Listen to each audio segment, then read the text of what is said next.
Welcome, my friends. Welcome to the outer fringes of reality, where fact meets speculation, where paranoia meets illumination, where madness overlaps the fragile membrane of sanity. Do not be afraid. Open your eyes and open your minds to that region that lies beyond the realm of the known, that region we call the ExoZone. I am your host, Dictor Van Doomcock, the future ruler of Earth, and with me is my co-host and aficionado of all things fringe, the Nerderotic Channel's Gary Beekler. Gary, are you ready to seize the reins and walk us through this evening of weirdness? Sure. Yes, absolutely. Welcome, everyone. Let's get a little weird, shall we? Let's, not that this year hasn't been weird enough, but let's get into weirder stuff. And we've got a film to discuss today. And welcome, everyone, to the ExoZone on Nerderotic Live. I am glad you're all here. I appreciate you all. Just to start things out, our little disclaimer, Doomcock and I normally talk about pop culture. This is not one of those live streams. We talk about UFOs. We talk about Bigfoot. We talk about Loch Ness. We talk about conspiracies, other dimensions, ancient civilizations, and we do not present anything as fact. We don't present anything as news. We are being as open-minded as possible, and not everybody's into this stuff. Just always have to say that up front. So thanks for sticking around for this. We will be back to the pop culture probably tomorrow. And this one is going to be fun because we watched The Phenomenon, which was brought to our attention last show. It's a James Fox documentary. This guy's quite good. He did Out of the Blue, one of my favorite documentaries. And I think he did I Know What I Saw too. I'm not sure. That one's good too. It's which really centers around the Phoenix Lights and other stuff. This one is kind of a refresher on the UFO phenomenon from the 40s. I don't want to say from the beginning, but from the beginning of the craze where the term flying saucer came from. And it's a refresher without the usual suspects. We have some people, but they really focus on the witnesses and what this did to their lives. And we saw new footage and stuff that I maybe have seen, but don't remember seeing, and some brand new stuff. And we did get some new information. And I think it was a good time to have something like this to kind of refresh the whole field of ufology, because it's a mess right now. It's an absolute mess.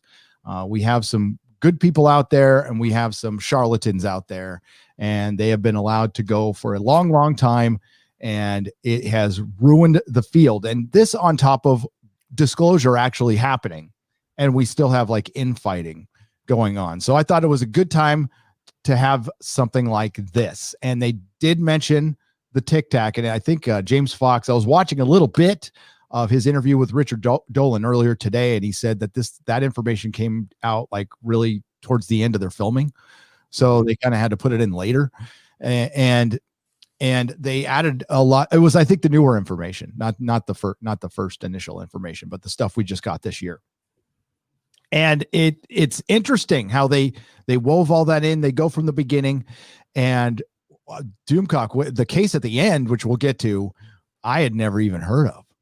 Never heard of the Zimbabwe case, which was remarkably similar to the Westall case, which we have covered on the ExoZone in great detail. Actually, that was a good episode, and I was absolutely riveted. One thing that really blew me away, I think the thing that even more than the picture we talked about, was the fact that Kenneth Arnold was given a picture by the government, yes, that somebody else had gotten around that time of basically what he saw, which was astonishing. It's like, I didn't know that anything existed like that. And he's like, oh yeah. And they said, did it look like this? And he said, yeah, that's it. And they said, oh, you can keep it. What the fuck? Yeah. Wow. The government hadn't quite got their shit together, had they? No, and you're finding out as time goes on, as we get more information, they really didn't. Like this shit has been out there, folks. I know, listen, there's people who are been, Cardinal Sin and many others who have been around this field for a long, long time. And it might not come as a surprise to anyone else, but this stuff has been out there, and the government, because people have always said the government is a lot of people. How could you keep that secret for so long? Well, they haven't. They've been terrible about it. The thing is, we are really good at editing ourselves. Mm-hmm. And you know what? The charlatans out there screw it up for everyone. I'm looking for that picture that you were talking about. I just had it was incredible. I was like, what that's holy shit. It's like, I've always wanted to see what Kenneth Arnold saw. And, I've heard different things. Like they talked about, they flew like saucers over water, but he actually described it kind of like a half moon shape, like a delta kind of a shape. And son of a bitch, there it is. God, what the hell? I couldn't believe that all of my life I have not seen that picture. And look at that. There it is. There it is. He saw like 6 of those flying over Mount Rainier. And that was the incident that said, well, they kind of flew like a saucer skipping over water. And then the newspaper guy that wrote up the article coined the phrase flying saucer. Look at that. Yes. And there is a model of this. It's either this or the sports model from Area 51 that I bought off eBay. And I remember this because it was like my second eBay purchase ever. And I was listening to Bob Lazar on Art Bell. And he said, yeah, the sports model, I worked with so-and-so model company, which was a pretty big model company. This was back in the late 90s. And he's all, yeah, they made a model of it. And it's pretty accurate. So I went straight to eBay, found that model. I got it in the box, and if I know where it is now, I think I lost it at the store or one of my moves or something. But this kind of looks like it too. It might be different though, but like that little bat wing, it's funny that we got flying saucer out of something that wasn't really a saucer when he saw what he saw. And yeah, this is crazy. I have never seen this picture before. So we did get a lot of new information on this, and yeah, they just let him keep it. I was amazed, dude. That right there.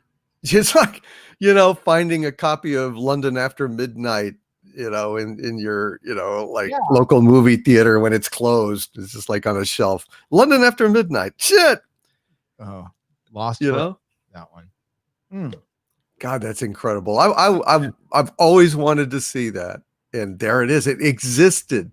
And I've never seen it. No, and we've got some pictures to show you. I'm just going to show stills from this, and I doubt I'd get in trouble for that. And there are pictures I might have seen before, but there's one that we're going to get to. That's a Polaroid. That's unbelievable. It's like, wow. I know, man.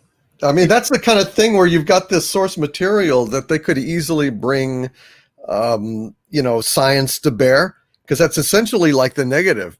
And they could actually measure things in it. I would really love to see that subjected to modern computer analysis. That's a really good point. Yeah. Yeah. And who they don't like, again, they bring up Alan J. Hynek and they don't bring up like Phil Corso or anything like that, which is fine. We've heard that a million times. But they do go through. Here's the Oregon ones that we did a show on. You did a show on that was freaking great, by the way. Thanks, man. Here we go. Let me pull up this image here. I love the visual aid. It always does help, despite aside from the UFO hanging over our heads right now. But yeah, yes, the Trent photos, the McMinnville sightings, absolutely. Hands down, my favorite UFO picture of all time. Yep. It's haunting. I mean, it's like, it's artistic, right? Like this is like a professional would do something like this, and they just whipped out their cameras and got, and these poor farmers and these are like salt of the earth people. That's pretty much what they say. And they interview the wife. They have a lot of old interviews that they bring up, and she says, this, I've never seen anything travel that fast. It practically disappeared when it moved. And that's the one thing we consistently hear from every single witness at the end. It just, poof, it's gone. Like, I know, it's amazing. And these are amazing pictures, Gary, because I think right there is a somewhat zoomed in view. When you see the whole original picture, it's a much wider angle, and the saucer is much smaller in the sky. But you can also tell the distance, and you can tell that there's nowhere that they could have hidden, like hung a wire or anything if they were trying to fake it, which I know they weren't. In fact, on the next photo in the sequence, the saucer is closer to the place, and you can tell by the saturation of the shadows on it that it is much closer. So you can tell that there's hazing from the atmosphere because of the distance. And there it is. Look, that's a lot more saturated. Yep. You see what I'm saying? Yep. Yeah. And they're, zooming it in on for the documentary and stuff, but dude, these are such good pictures. And, I didn't have time. I wanted to watch this thing again, like right when I was done. I was just expecting another UFO doc where, we're going to spend 15 minutes on Roswell and get the same old info. And, they talk about Roswell, but there's new stuff in here that really is pretty damn interesting. Totally new. In fact, hearing actually Jesse Marcel himself. I mean, we've often heard his kid, but he was on camera saying just flat out, yeah, that shit wasn't what we had. Talking about how he picked up this big piece of metal and it weighed like nothing. And there was no way that you could scratch it or do anything to it. Or bend it. They said he pounded a sledgehammer on it and it would just bounce off. Yep. And it was like, he said a pack of foil in a pack of cigarettes. It's like cigarettes. And imagine something being that hard. I mean, that's impossible to us right now. And he straight up said, I lied to everybody. I had to. I was under orders. What was I going to do? And he said it wasn't of this earth. No way. So, I mean, right there, eyewitness from the horses' mouths themselves.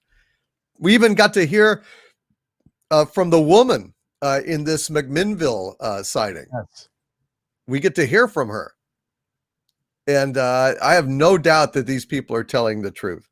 Hell, we hear from the sergeant in the Bentwaters affair that was made the tape and everything. Yeah. And we got to hear, a lot of times we don't get to hear the real tape. And we got to hear a little bit of the real tape. He's like, this is weird. Yeah. He's like, there's a red light out in the forest. This is weird. Oh my God. And we talked about a little bit. They go over everything. They go over, the shutting down of the nuclear bases here. And it's interesting that the UFOs hit one of the nuclear bases here and shut everything down. And then they hit one in the Ukraine and turned everything on. Yeah. Which is, and George Knapp is in this a little bit. Right. Yeah. So they go over the whole history and what they start out with the Tic Tac, right? And they talk to those guys who we've heard a lot from, which we're still waiting to hear new information from, which we haven't heard. And then they, do a couple of cases, military cases, and they talk to a couple pilots. And they got the radar operator. This guy right here is the radar operator who was outside of when there was the flap in Washington, right? Yeah, in 1952, and they sent up a jet to go after it. And the pilot was like, "What the hell do I do? They're right there. They're right in front of me. Do I shoot it?" And they're like, and they had orders to shoot, and like nobody wanted to say anything. They're like, I don't want us to shoot at this thing. And it, fortunately, before the orders fully came through, it went away. It left them alone. But, dude, so Al Chop recalls the pilot's panicky air to ground transmission. This is from a press conference that, most reports are, we figured out, some we haven't. But then, the government kind of gets its shit together. And, I remember this. Is this Donald Kehoe? Yeah. Yeah. Donald Kehoe goes on to 60 Minutes, right? I guess it's 60 Minutes or no, it was ABC. It was some interview show. Although I believe that there was another time when Kehoe was on a show when they cut the feed of the show. If I'm not mistaken, it's like he was talking about it, saying, "I want to tell the American people," and it's like, "Boo!" Oh yeah, if you want to keep something going, just do that every time. Yeah. And he said it here. Kehoe said it here in this interview. It's like we're being lied to, and it's ridiculous. They're treating us like children. I know. It's like Mike Wallace is saying, why would the government lie to the American people? Which just makes you laugh these days. Right? Nothing but lying politicians everywhere. Yep. Then they go to it was Australia, right? With the school kids, the Westall incident, which was incredible. I was so blown away by that whole thing. We did a big report on that, and everybody should check that out because it's really good. Then there's this guy here. I don't want to get in trouble, but we got to move up a little bit. There we go. That is a Polaroid. So this guy wasn't that far away in Australia, and he was out taking pictures of his garden, and he was taking Polaroid shots, and he saw this. And remember, in the Westall case, the UFO went on its side and took off. Mm-hmm. And that's almost exactly what happened in Zimbabwe. And look at this thing. It's on its side.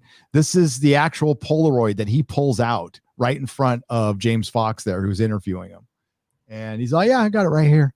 And you look at this little envelope, and it's like, my God, this is like a priceless document. And look at how clear it is. Yep. I mean, we've seen it reproduced and prints of it in newspapers and so on, but this, wow, holy shit.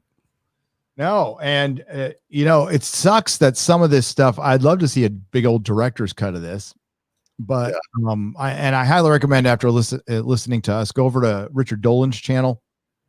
He just did an interview with the director, and he brought up a lot of different things, and he had some access to some documents that he was allowed to scan.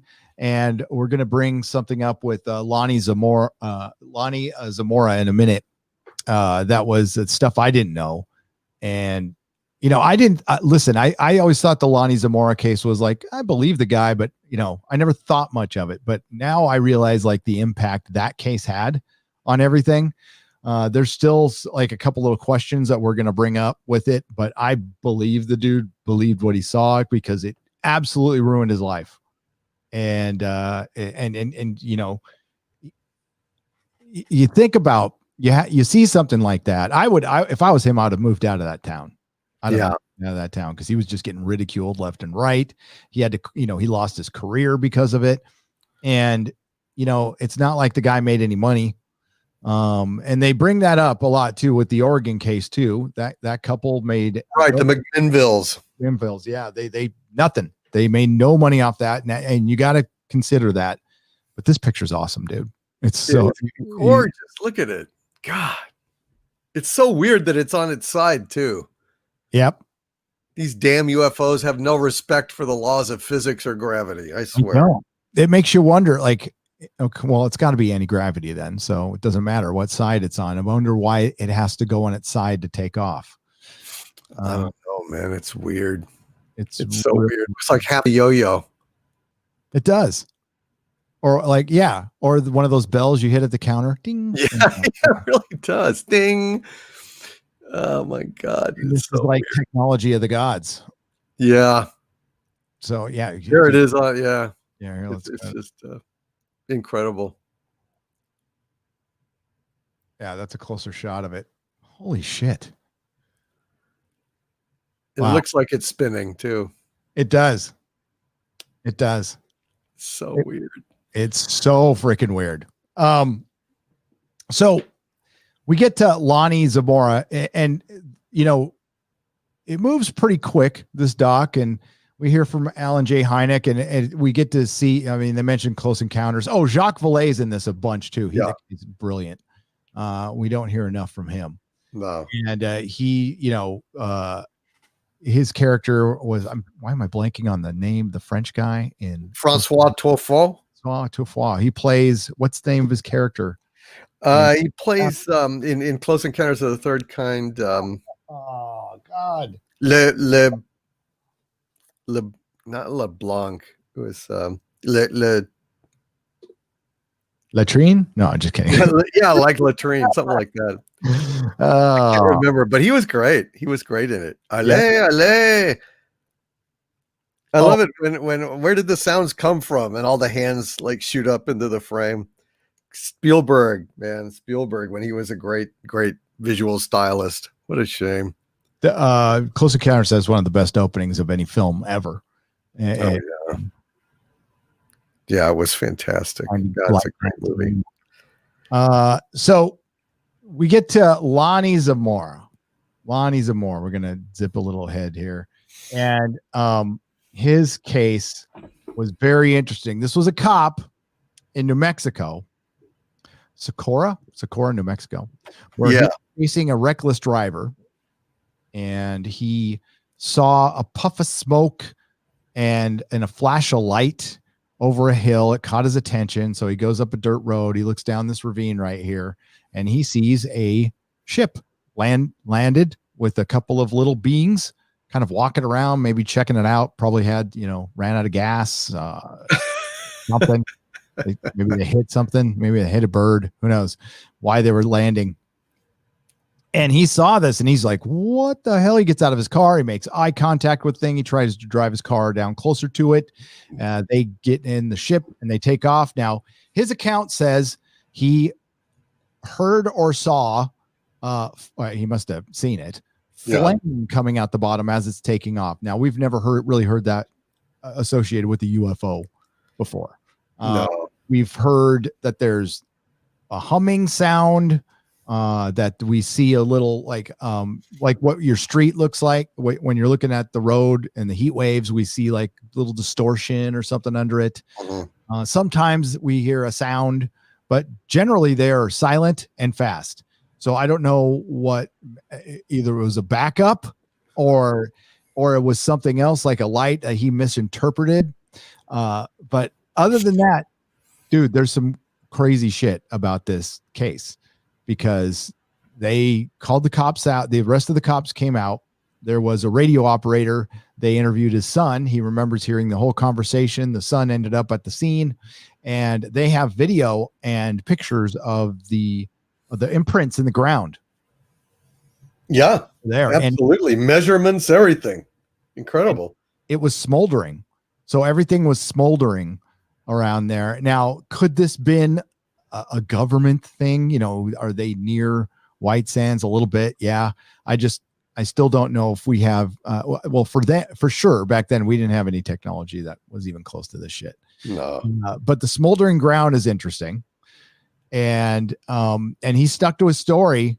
And like I said before, his life was ruined because of it. And they talked to his wife a little bit, and it's sad. It's sad what they said, but, I believe the dude. I think this is and I didn't know that they had video of the imprints in the sand and stuff. No, it was incredible. It's an amazing story, and you get to, like I said, you get to hear from him. You get to hear from his wife. It really is just going into this great detail and really just casually spilling out, like the footprint, for example. Yep. Drawing the size of the footprint. They were tiny. Yeah. Really weird. And if we go a little forward, the poor guy, I mean, it was awful. I bet he wishes he'd never said a word. He probably does. Now, there is something interesting that they brought up in the post interview that they didn't bring up. Oh my God, come on, change scenes. I don't want to be on this too long. There we go. That they didn't bring up in here, at least I don't think. Yeah, I didn't catch it. There's a symbol that he saw on the side of this, And if you go Google this, you're going to see a different symbol. Well, it's because they purposely gave out a different symbol to suss out any bullshitters who said, who might have seen they saw this. And now a lot of skeptics have pointed out that the symbols were different. There's an inconsistency in your story. And James Fox mentions in his interview with Richard Dolan that they found documents that Alan J. Hynek himself drew the symbol, and it was this. So it was it's basically the upside down V with two lines and the line on the top. So that's what it's really supposed to look like. And that's stuff I didn't know. Honestly, I didn't know there was a symbol on the side. Me either, or that he would have remembered it or noted it. Good observer. Yeah. And it's rare that we get, sometimes you hear about, like Egyptian looking symbols on the side or hieroglyphics. And, that sounds a lot to me like bullshit half the time.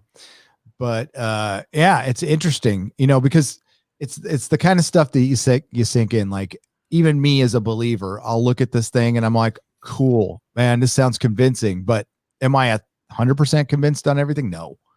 But the gravity of it, if like we are like looking at a representation of something that he actually saw, and that is actually a symbol from another planet, like what does it even mean? Do they have writing? Like, what's their concept of it?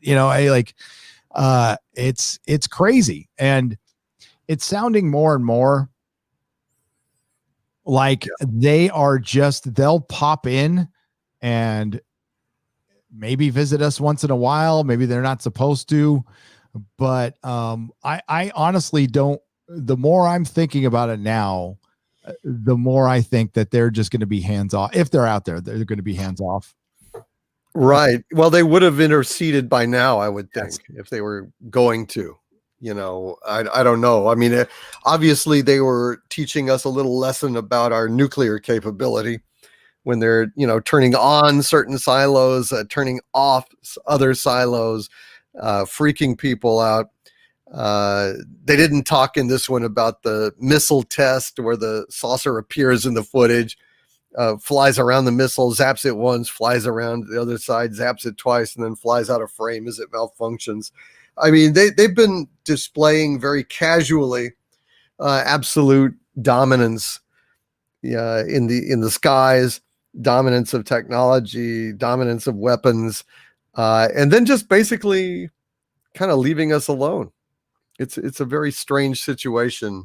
I don't really know what to think of it. It was interesting, that final case when we talked to it, that it seemed like they were perhaps trying to convey something telepathically to certain receptive targets. But beyond that, yeah, they can't seem to be bothered.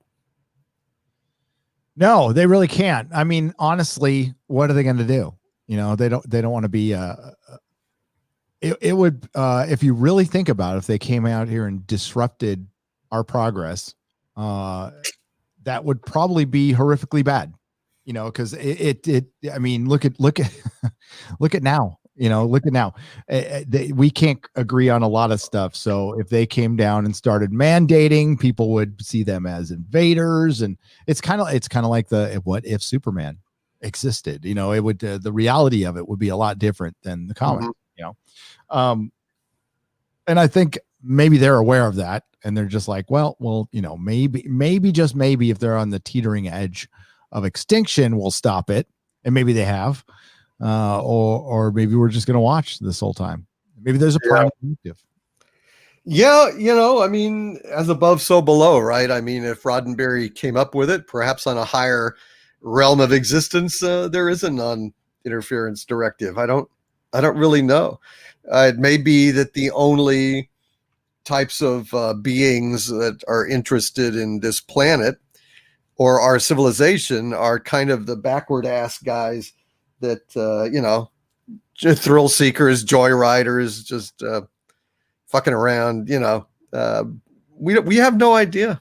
We really do not. And I don't know if the government does or not, but remember they had Gordon Cooper on this documentary. Yes. And he was talking about how he had personally been there when the saucer landed at the base, and met with Eisenhower, I believe. Yeah. Took the film, sent off the film, and never saw it again or heard anything about it again. Yeah. And never will. And then they asked him, like, did you ever ask anybody? He's all, who am I going to ask? Yeah. You know, hey, do you know what a UFO stuff is? You know, and if they're not going to tell the president, and like, I think one of the rare moments of honesty from our President Clinton was that press conference where he was just kind of talking off the cuff and saying, listen, I looked into this stuff, and he said, I wouldn't be the first president that underlings and government workers have lied to. And I couldn't find out anything. And and I'm embarrassed to say that I tried. That's the case. They're not going to tell a president. Hell no. There's career, they're not career. Well, most of them are not supposed to be career politicians, and that's their job anyway.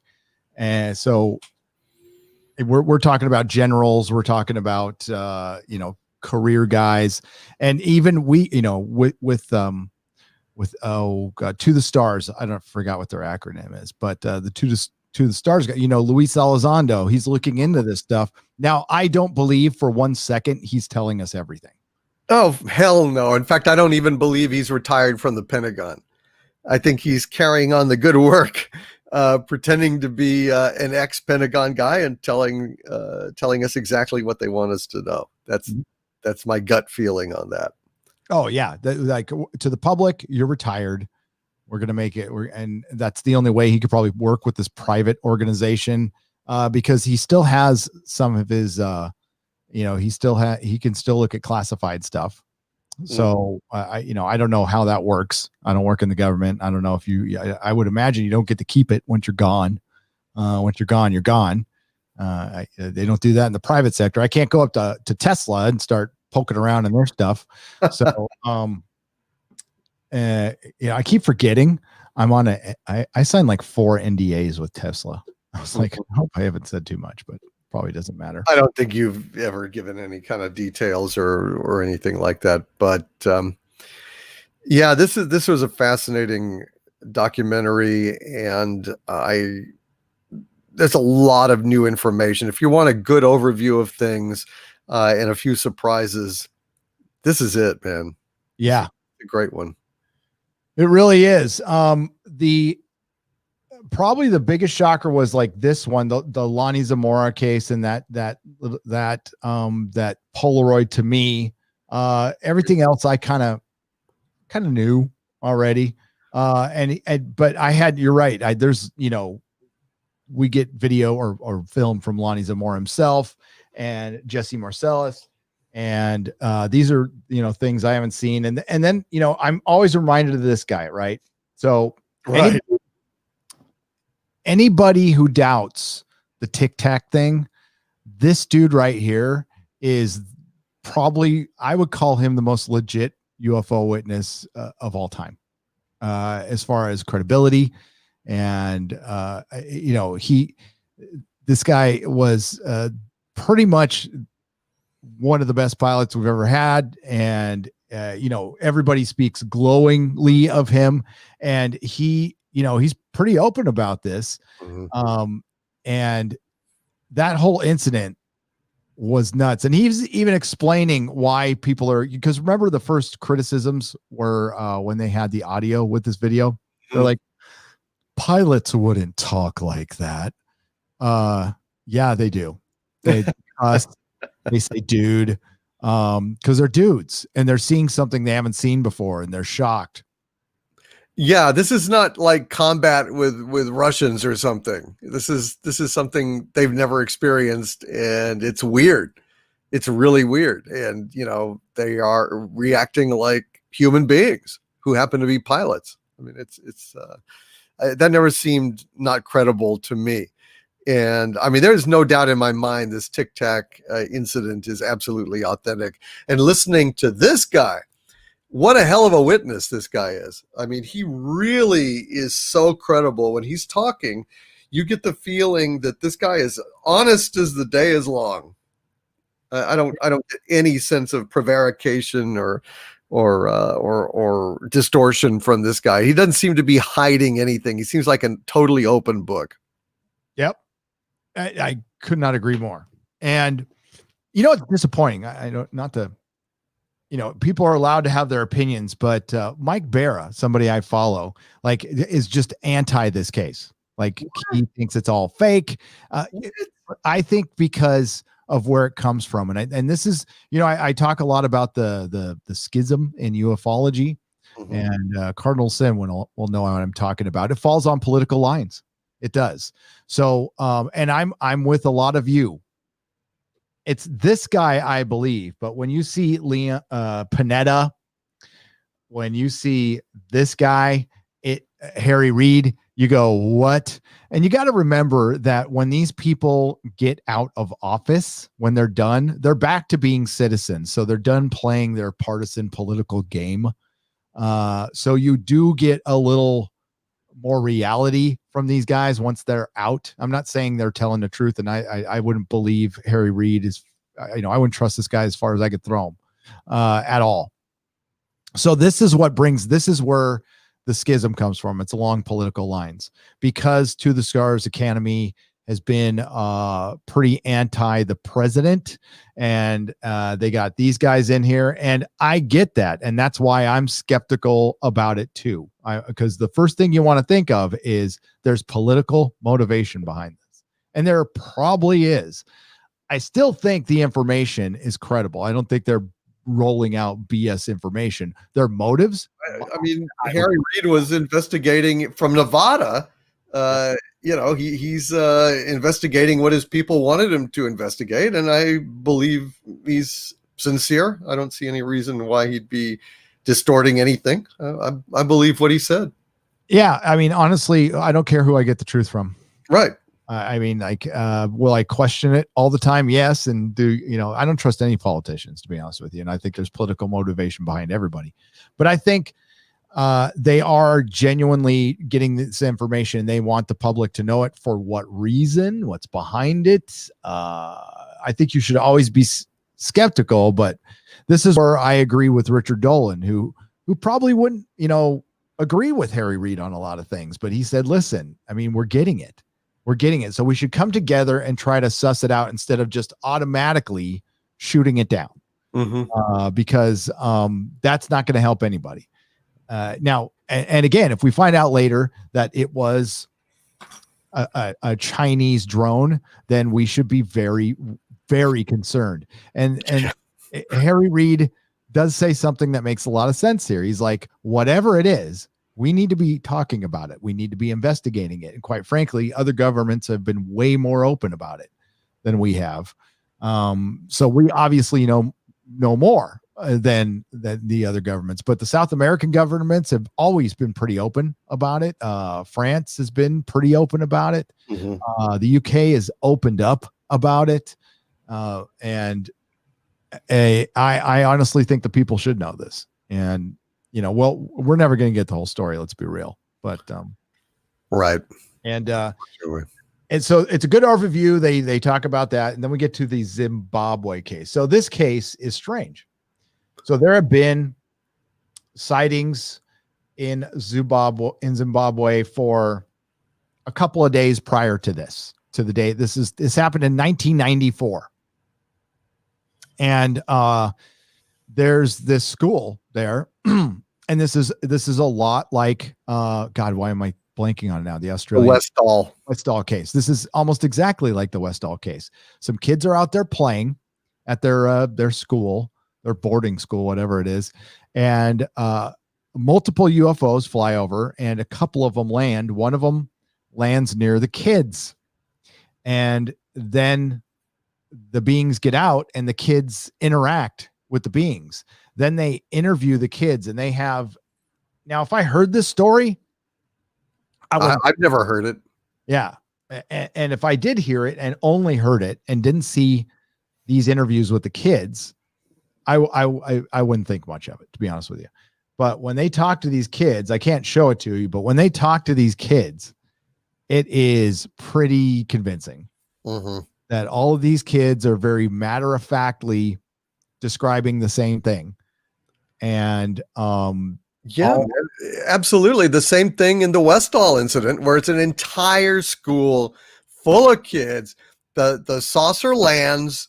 A bunch of the kids go and find it. I mean, there's one girl in the documentary was standing literally a meter away from this alien who was cloud in black and was, I think, kind of the quintessential gray, had the, big head, giant eyes, small mouth, and some kind of just black clothing. And that's what all the kids said is, oh, their eyes were huge. And they all saw it. In the Westall case, it was like in the 60s, I believe. They were silenced by, military and cops, and the principal and everything else said, no, you didn't see it. You didn't see what you think you saw. But they did. And they remember it, all of them. Like both incidents, the Westall incident and the Zimbabwe incident, the kids come back as adults to discuss it. And the schoolmaster at the time in Zimbabwe, who poo-pooed the whole thing and said the kids were lying, well, as an old lady, she was back for this filming, and they asked her, why are you here? She said, to apologize. I should have been more accepting and believing of what all these kids were trying to tell me. And they say, well, what would you say happened here? And says, we were visited by aliens. Shrug. What else can you say? Not much. And she apologized to them too for not listening to them. And that was a really cool scene. But then they interview the kids later. They pulled 4 of them out to LA and they had them sit down and they, recounted their stories again. Mm-hmm. Very matter-of-factly. They have not tried to exploit it. As a matter of fact, 2 of them there hadn't even talked about it. And James Fox, the filmmaker, said he wasn't even going to consider this until he heard it from Spielberg. And then he looked into it, and it was crazy, and it sounded a lot like that one. And the Jesse Marsala case, Jacques Vallée went to James Fox and said, "Listen, that sounds a lot like a bunch of French cases that we haven't heard because, for a stupid reason." They speak French. So I got to go find if I got to go see if there's some French UFO documentaries where there's been a ton of contact, and there's what they showed a couple of pictures where the dude drew a picture of what he saw or drew on a chalkboard or something like that. And so there's so much we haven't heard. That's crazy. And that was the most compelling thing is, for one, did you notice how smart those kids were? I was like, "Ooh, that school's pretty fucking good." Yeah. Those kids were really bright, and it's fascinating when they got them all together, and they hadn't tried to exploit it at all. So, and they said, a couple of the women had said they haven't even told their partners, their spouses. They didn't want to discuss this anymore. They were done with it. And it was because of the blowback they were getting and that you constantly get when you see something like this. And I think that is part of the problem as well. So it really is. And the little girl that got real close to that alien, and other kids who did get close to that alien, were saying that it was communicating in a nonverbal way to them. That girl right there, actually. Yep. Yeah. And was saying that it was messages of, basically you need to take better care of your planet. You've got to get away from, your use of technology as you're using it, and all these kind of ideas, which stuck with them. And I just wonder, so it's very similar to the Westall incident. I can't help but wonder if that's by design. If it was in the heads of these aliens to land, close to schools where there are kids, and try to influence the new generation. Yeah, maybe they have a standard message, It's like, okay, if you come across any humans, just tell them to take care of their planet and be nice to each other. Don't Yeah. anything beyond that. Don't tell them their future. Don't tell them about the invasion in 50 years. We can't do that. Don't tell them about Kurtzman. They'll be disappointed. Yeah, they'll be really They'll disappointed. be depressed and won't want to go on. You know? Damn you, aliens. You could have told us about that. You heard Janeway's going to be in a Prodigy, right? No, nah. It'll be like Picard wasn't in Picard. Janeway won't be in Prodigy. You know, it'll be like Jake Way. It'll be Captain Jake Way or some shit like that. I'm so sick of these idiots. I'm just sick to death. They released an Expanse trailer today. Oh, I did not see it. It's coming out December 16th. Woo! All right. Holy shit. Season 5. Yeah. As a matter of fact, let me peek at that.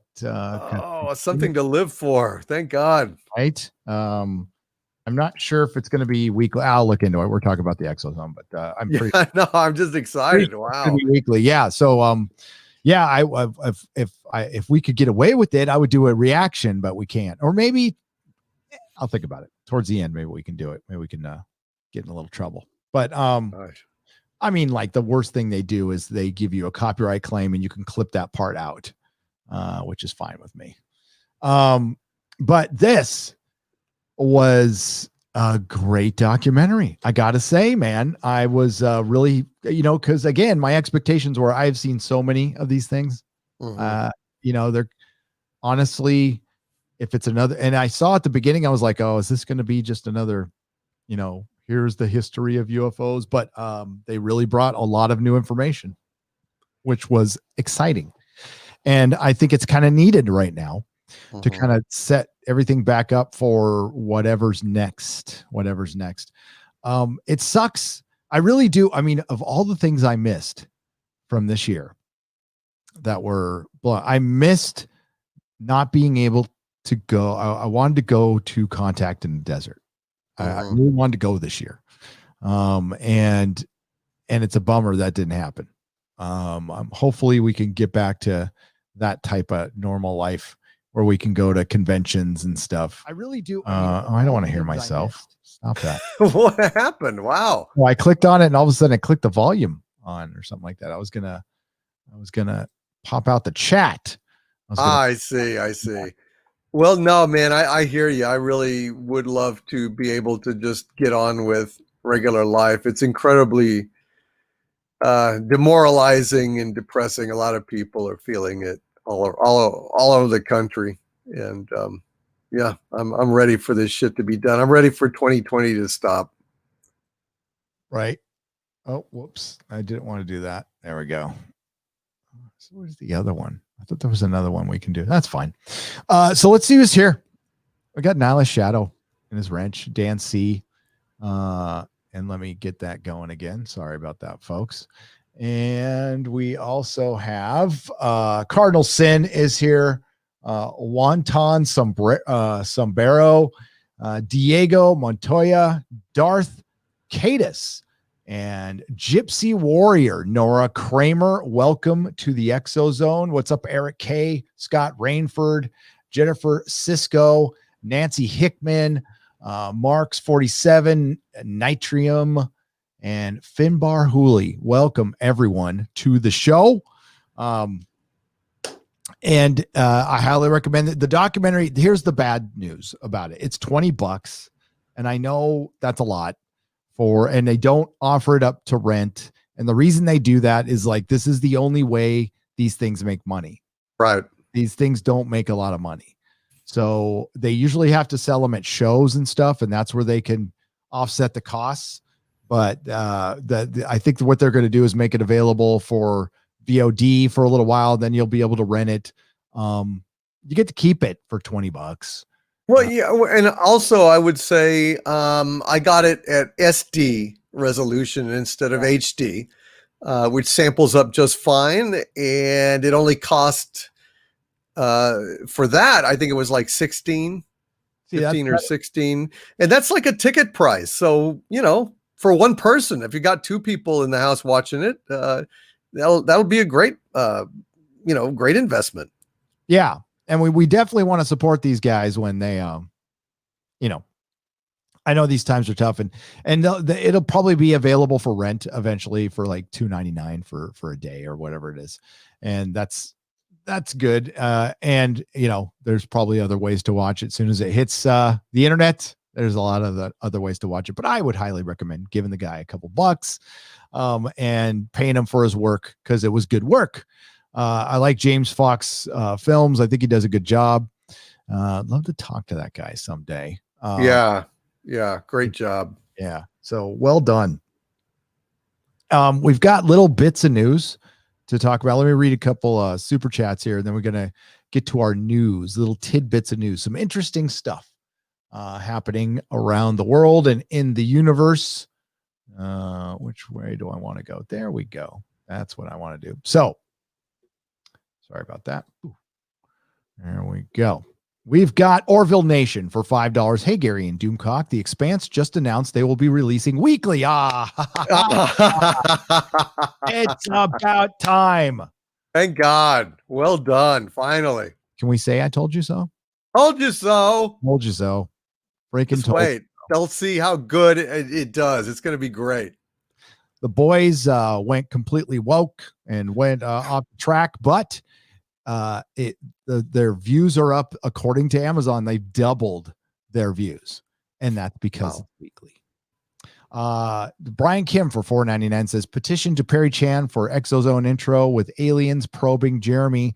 Then out comes Ryan Cannell. Harvey then tells Gary, you are the father. That'd be great. That'd be great. Raymond K. Hessel for $5. My father recounted to me a time when he was 11 years old. He was on a dirt road in Cuba around 1 a.m. when a large fireball with no flames gave him a chase. Holy crap, Raymond. I'd love to hear like an elaboration of that story. If you know any more of it, you can email it to me or Doomcock. My email is gary@nerdrotic.com. What is your email, Doomcock? DictorVanDoomcock@gmail.com. Yeah, if you guys got personal stories like that, I'd love to hear it. Conspiracy theories took a hit this past week. Politicians got coof, and we all know that reptilians don't get the coof. Says Fat Gandalf $4.99. Well, we don't know that reptilians. Do we know that for a fact? No, we really don't. But poor the guy that geez, I'm blanking on his name. That came up with the fourth dimension, David Icke. He, God bless him. I believe he believes that this is true. The guy's really sharp, but in terms of the aliens, the shape-shifting reptoids, I just don't know. I don't. Yeah, I mean, I like. There was a time where that's not his talks used to not bring that up. That was later. That came later. But his early talks were just about the symbolism with the Masonic, guys and the Bilderbergers. And I fully believe that Alex Jones was listening to David Icke back in the day, because Icke was doing it first. I remember Jones when he was calling in to Art Bell a long time ago. And wow. And he would be a guest. That's where he got his start. That's why it was like really bizarre to see him blow up outside. And, listen, Alex Jones is a passionate guy. he is. He's a hot-headed, hot-blooded. He really is. He's a Texan. He's a good old Texan. Oh, he is. Yeah. Yeah. And I think he should be allowed to be on this platform, whether you agree with him or not. I think, you know what I think you guys are? I think you are adults who can decide for yourselves. I know. Agreed. Crazy. Briefly, that cringe video came out yesterday with celebrities getting naked to tell us how to vote. And the takeaway from that is how they were talking to us in that video. I mean, listen, vote, by all means, vote with your clothes on, but vote. And they were talking to us like children, like, you have to read your ballot. You have to read your ballot and you have to mail in your mail-in ballot. I'm like, oh, thank you for telling me that. I wouldn't have known unless a Hollywood celebrity told me. I appreciate that. Dubcock feigns ignorance about UFOs and USOs. They are actually his robot army conducting training exercises, preparing to invade the surface world. Oh my God, Deef, are you saying this show is a ruse? And Doomcock is just, yes. I cannot comment. I can neither confirm nor deny the allegations. Thank you for the 5 Canadian pesos. That's right. He's like, yes, exactly. That's the ticket. Yeah, that's it. It's gotta be it. The UFOs. Hail, Gary and Doomcock sent you both the Expanse news on your Twitter DMs. Thank you, Nicholas Horton. Bless you. Hail, Nicholas Horton. Yeah, I haven't been on Twitter much today, but that's fantastic. Thank you, sir. Yeah. I got busy all day yesterday and today, and then yesterday was just a mess. It was just a mess. Couldn't get anything done. I didn't do my live stream. I didn't do anything. It just went completely sideways on me, but that was yesterday. Today's much better. Bobby Lane for $5. Hail, Gary. Hail, Doomcock. I'm stoked for the ExoZone. Can't wait to hear what we have tonight. Well, hopefully you're liking it. And we will also go over, we're going to go over some news and then some OOParts. OOParts are out of place artifacts. That one's pretty woo-woo. That is, yes, it's pretty woo-woo. Bring on the woo-woo. That sounds great. Yeah. I love it because sure, some of them might be complete, bollocks, but, you never know. You never know. Hail, I'm here for the probe pane and the probe pane accessories, says Illuminati for $5. Kinky. Well, that's right. You got the propane and the propane accessories. You're one of the good guys. Thank you for being here tonight. Should we have one of those, should we do our own products like Alex Jones and everything? And have That's right. That's right. We should. Only with ExoZone HCH can you go ahead and really stop your frogs from turning gay. That kind of thing. Is your propane activated again? Well, we got Doomcock's propane gel. That's right. Doomcock. The name means quality. That's right. That's right. Get that sphincter working. Back to business. We need more cowbell and more ExoZone, says Ian Slater for $2. Indeed. Or cow mutilation bell, maybe. Apex Tyrannus for $10. The Prime Minister of Japan just said on Japanese news that he met with Secretary of Defense Mark Esper in Guam and discussed UFOs. Japan's new UFO policy for pilots will be to take pictures of them. That I like. I like that more than shoot them down. Take pictures. How about try to contact? I don't know if they ever, I guess they have. But there's a couple pilots in this documentary where they regret it. They're like, you know what? We didn't think about just trying to contact them. Oh dear. Yeah. Why don't we just be nice and not try to attack people that, have vastly superior technology and could definitely smite us if they wanted to. Don't piss them off. Yeah. Is that so much to ask, for fuck's sake? I don't think so. It's just crazy, dude. So TK not at post for $20 says, whoa, open YouTube and I see the ExoZone is back. Yes. Love this stream. Let's go. We're doing it. We're doing it. Primarch Vulcan for $4.99. What's your opinion on Stephen Greer? Oh, this is a good question. Do you think he's legit or a charlatan? If charlatan, what's your reasoning for believing him to be one? Well, Doomcock, what do you think of Stephen Greer? Well, he has a good history, but I understand lately he's kind of gone off the deep end and gotten kind of woo-woo. He used to be a legitimate UFO researcher, but now I don't know. What do you think?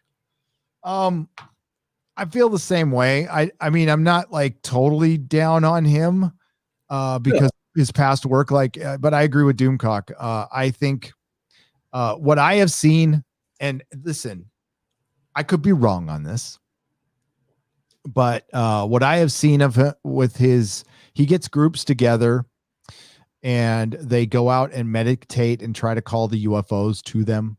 And that's it, that like, he's not as bad as David Wilcock. I'll say that. Like,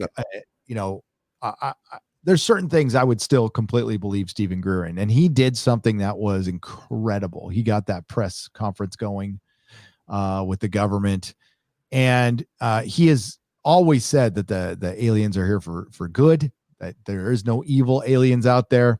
I'm not sure about that. I hope so. I certainly hope so. I guess he's never been probed. He doesn't know him the way I know him. Yes. That's, I mean, probing Travis Walton, what would he say? Yeah, Travis Walton would disagree.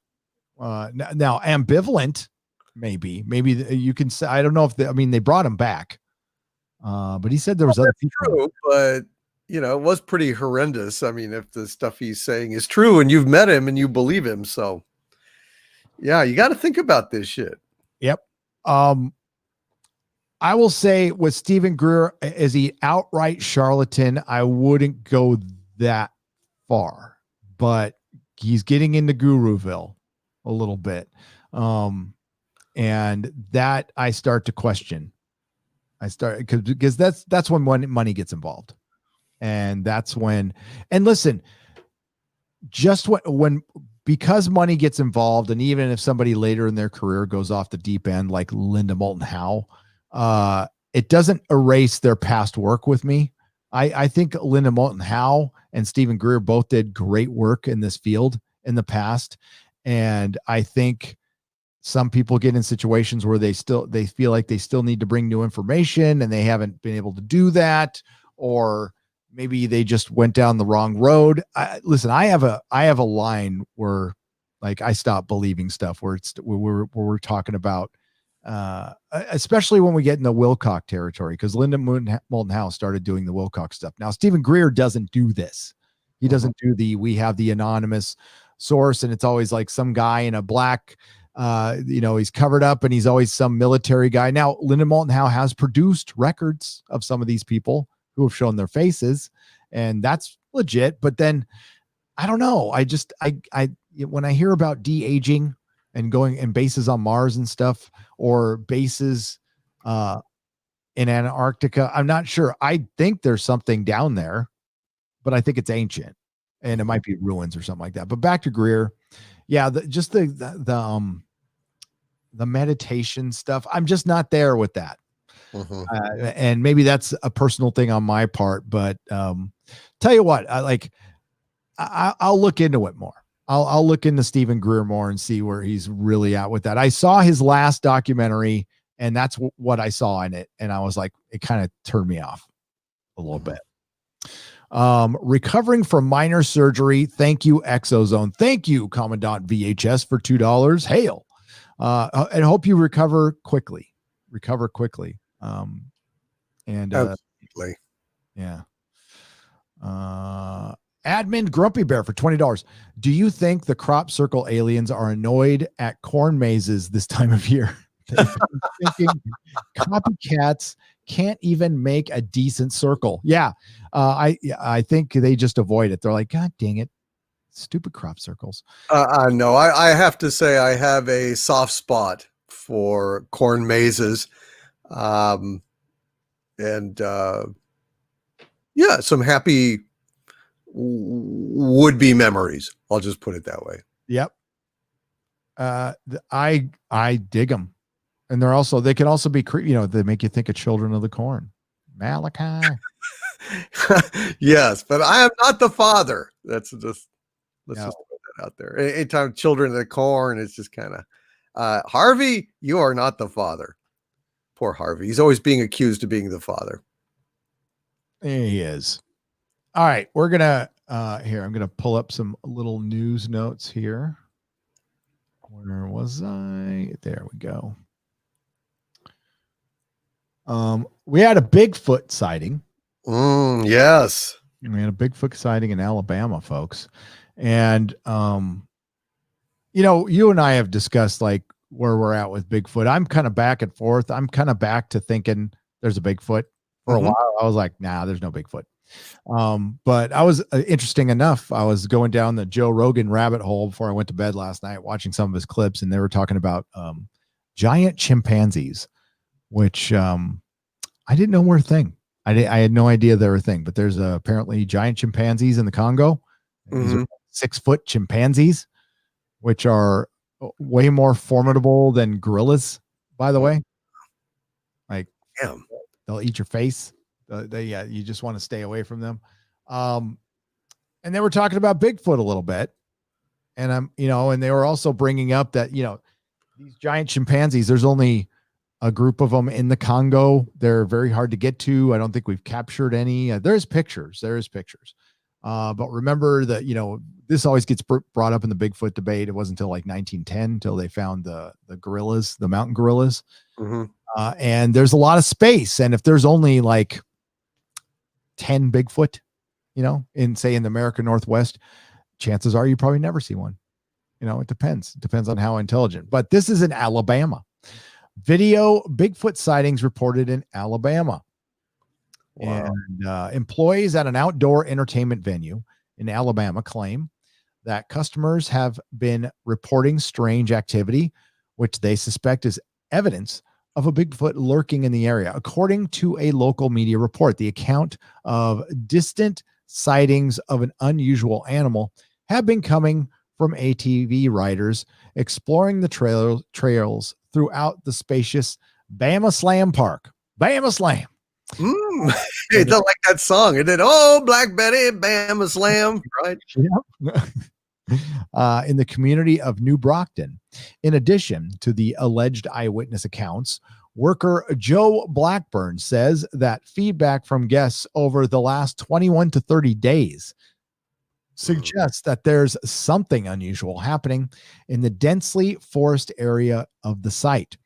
There's knocking going on, screeches, he said. They're not dogs. They're not coyotes. What can it be? Coworker, do you guys have coyotes in Alabama? I didn't know that. I don't know if they do or not. I don't think I've ever even been to Alabama, frankly. I've driven through it a long time ago. Coworker Tanner Medley echoed Blackburn's suggestion that Sasquatch could be behind the weird activity, musing that when you dismiss all the erroneous possibilities, you have some sort of ape-like creature in response to the potential presence of Bigfoot in their midst. The park is asking guests who may encounter the creature to do their best to capture the sighting with their cell phones.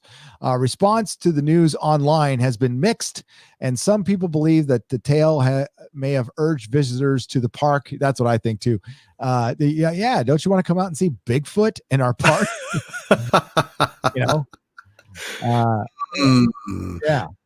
Yeah, I don't know. That's interesting.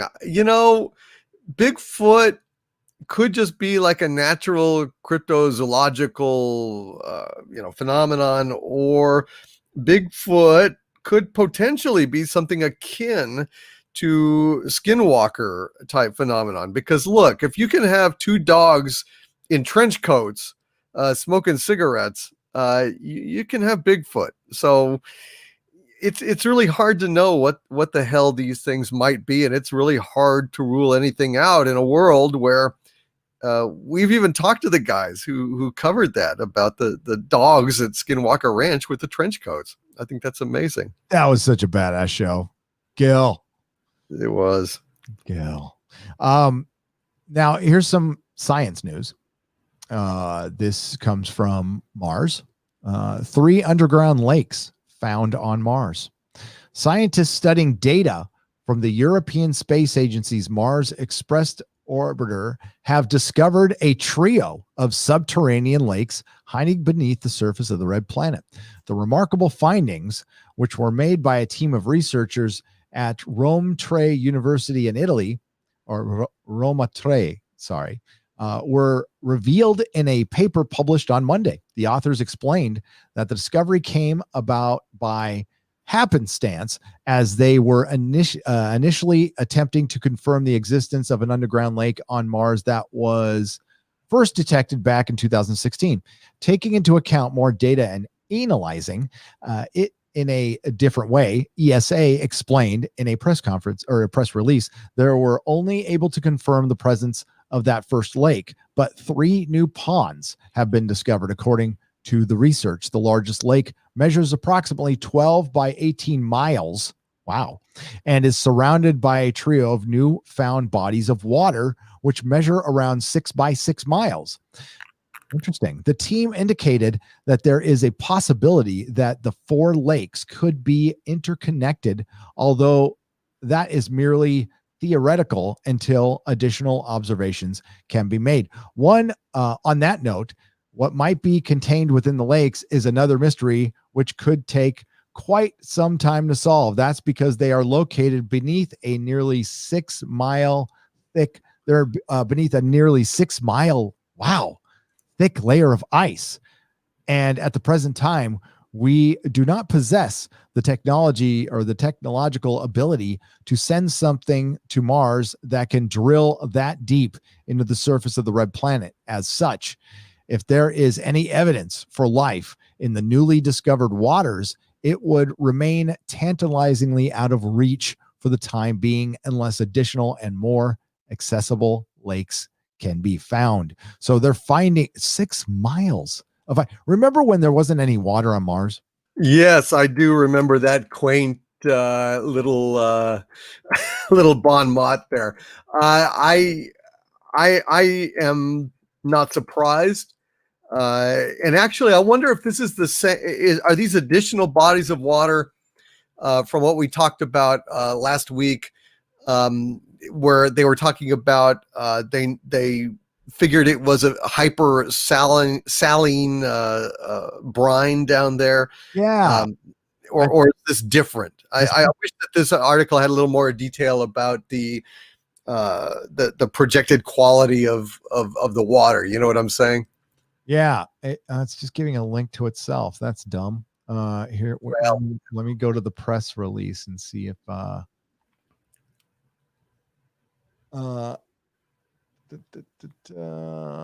this looks to be different. Yeah, that's crazy. I don't even know how they figure this stuff out.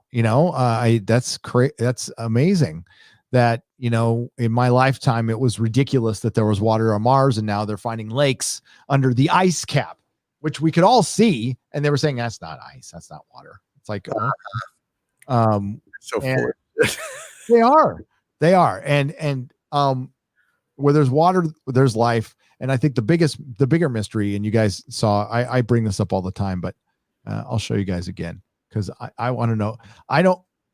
I finally looked up like what they say this is, right? This big crack, this thing, right? A big crack on Mars. And they say it's just tectonic plates, that it was just while the planet was forming, this happened, and through erosion, it got this big. What? Erosion of what? Wind?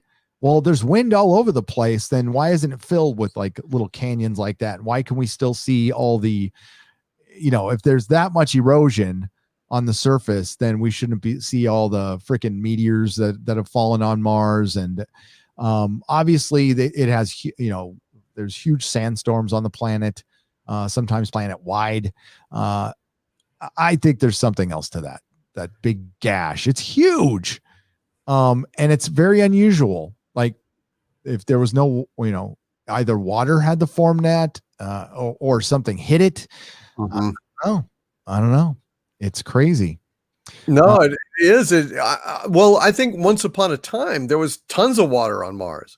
I think it had quite a different atmosphere and quite a different environment. And, that kind of erosion could have taken place over God knows how many, eons before whatever happened caused all the water to basically evaporate or be locked in ice or go underground, which is apparently where most of the water is.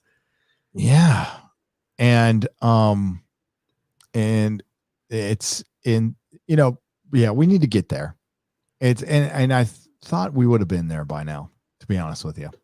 2020, if you'd have asked me back in 85 when I was 15, it's like, think we'll be the Mars by 2020? I'm like, yeah, hell yeah. Well, apparently not. Or are we? Right? I Mhm. mean, some are saying that we've had a Martian base forever. But holy shit, I mean, there's all sorts of things they're discovering on Mars. Yep. Uh, it's amazing. But we do have pretty awesome phones. You know, We do. That's the one upside of life in our future. You know, the one thing that we could show, I think, the people in the 50s that they would genuinely be impressed by. I think that's about it. Sad. We also have this is from September 30th, but we have cattle mutilations continuing in Oregon. Now, we had talked about this about 6 months ago. Uh-huh. The mysterious cattle mutilation phenomena continues to vex ranchers in Oregon as 3 more curious cases have now been reported. According to a local media outlet, why can't you just call the outlet what it is? The latest incident occurred earlier this month on the property of a rancher, Fee Stubblefield, near the community of Ukiah.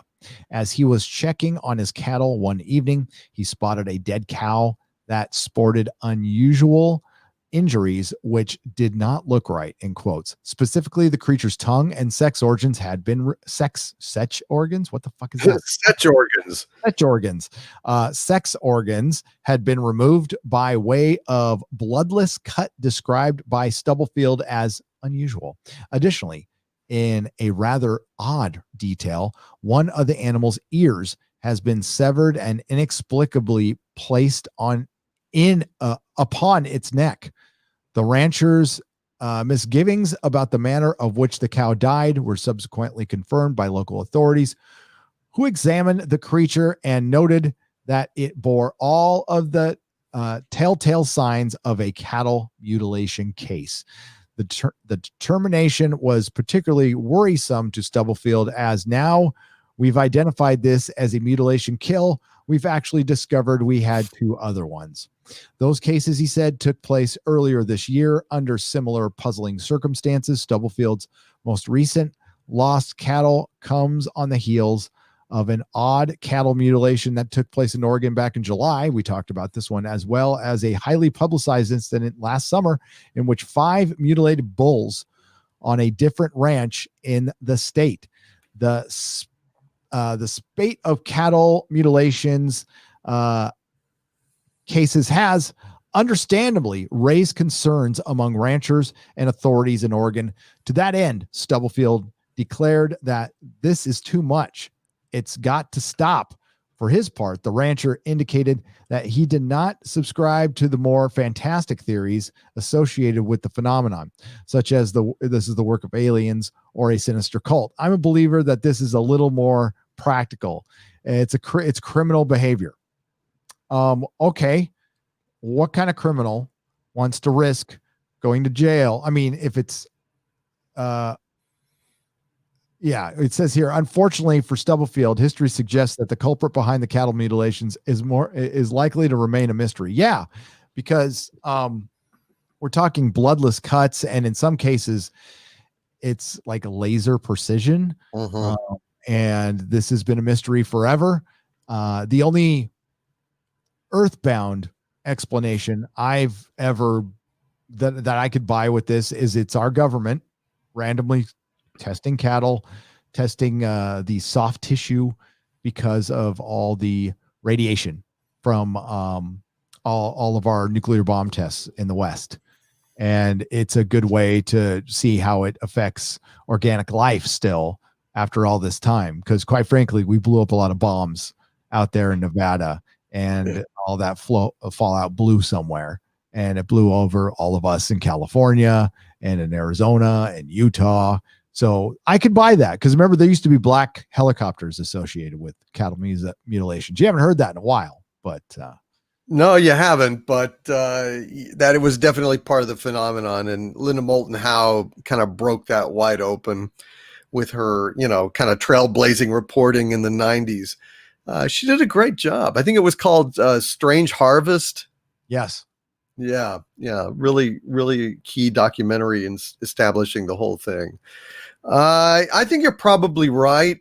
It's very, very odd, but I mean, I think that's a rational explanation.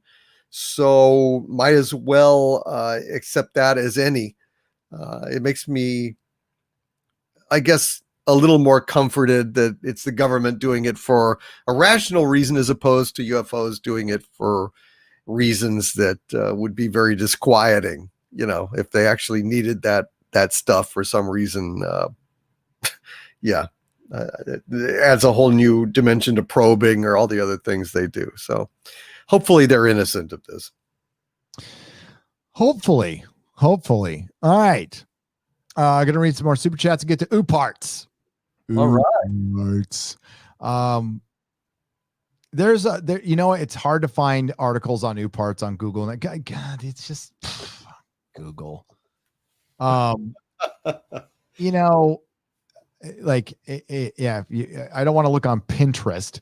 And I found a couple articles, and the other one's bad archaeology and skeptoid. And it's like, I'm not here to be skeptical. I'm here to look over fun stuff. Skeptics, you know what? Skeptics are just no fun. I think we're open-minded. That's but in the case of this, you just want to take a look at it because it's fun. So I mean, let's have a little fun, live a little bit. It's 2020, for God's sakes. Exactly. Here we go. Isn't the symbol on the side close to the Stargate's Earth symbol says hi 1352 for $5?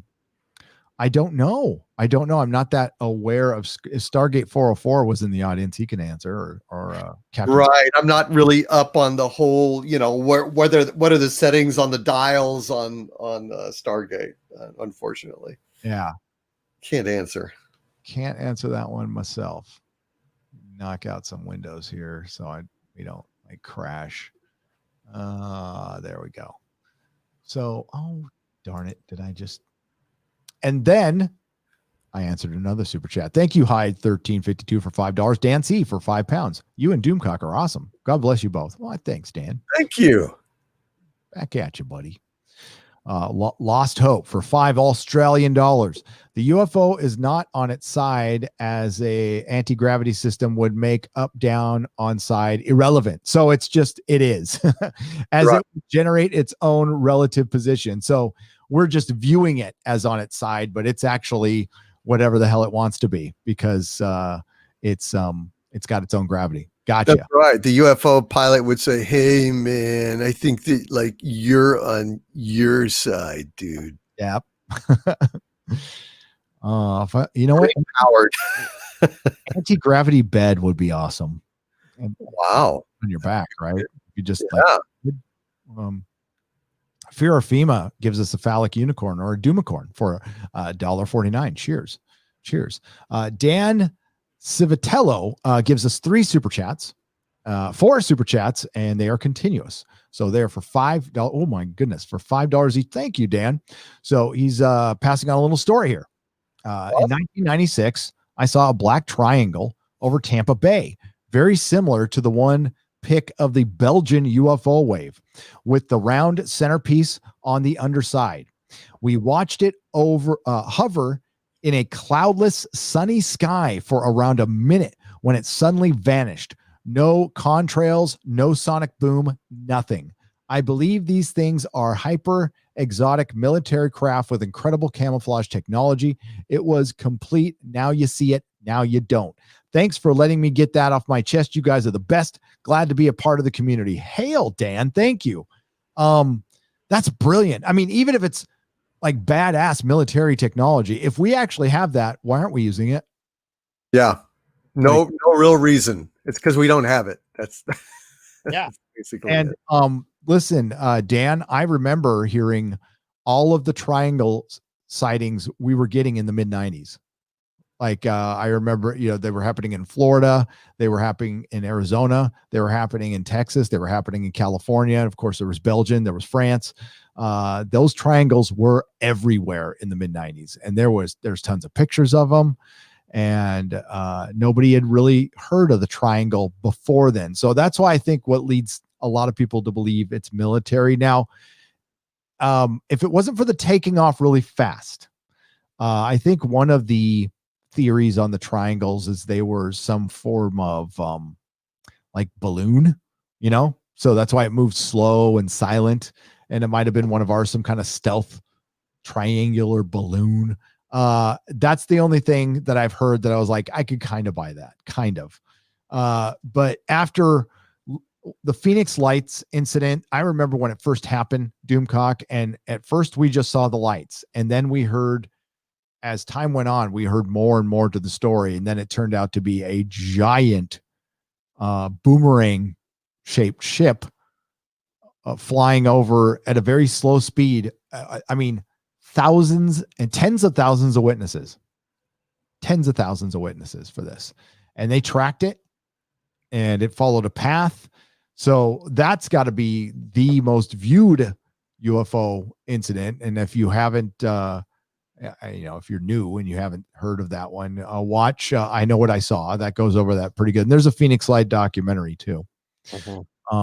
And who was the Fife, the senator or the governor of Arizona, the asshole who brought out the alien at the press conference?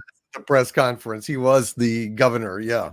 Fife Symington. And he came out later and said, yeah, I apologize that I did that. He was trying to calm everybody down. He thought it was like causing hysteria. And wow, don't we have a context of hysteria now? Like that was nothing compared to 2020. So, yeah, I would almost welcome like the Phoenix Lights going over New York right now or somewhere to get people's minds off things. But it's yeah, that's a brilliant sighting. And again, if you got pictures, pass them on. If any of you have a sighting and you have pictures, please email Doomcock or yours truly. Again, if you have video, please email us. We'll put it on the show. I know there's other channels out there and stuff that handle this, but I think YouTube is missing Secure Team, to be honest with you. I think there's a giant hole where that channel used to be. Oh God, yeah, we should definitely start publicizing photos or stories. If we got enough listener stories, who knows? Maybe we could have a whole sequence, a whole show devoted to them. But it'd be nice to have a kind of, audience member story of the week that we could do. I think that'd be great. I think that's a brilliant idea.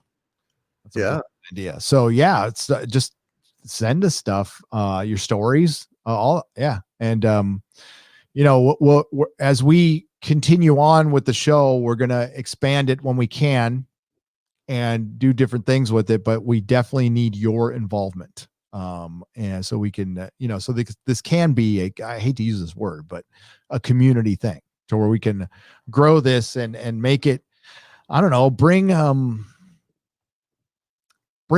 that sense back to ufology. I think it's great that it got real big in the 90s and we got Ancient Aliens and all these great docs and shows, but I think a lot of the ufologists went Hollywood on us and we lost good researchers, and I think it steered some other ones in the wrong direction because of money.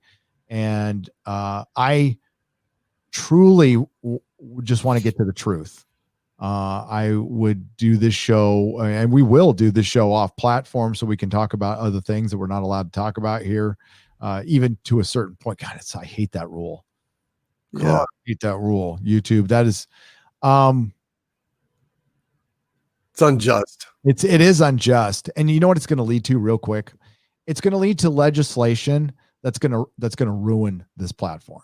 So because YouTube's going to overstep and they're going to do something. I think they're actually overstepping now, because when you're paying people, that shit changes. and rules change, especially here in California. It gets very sticky.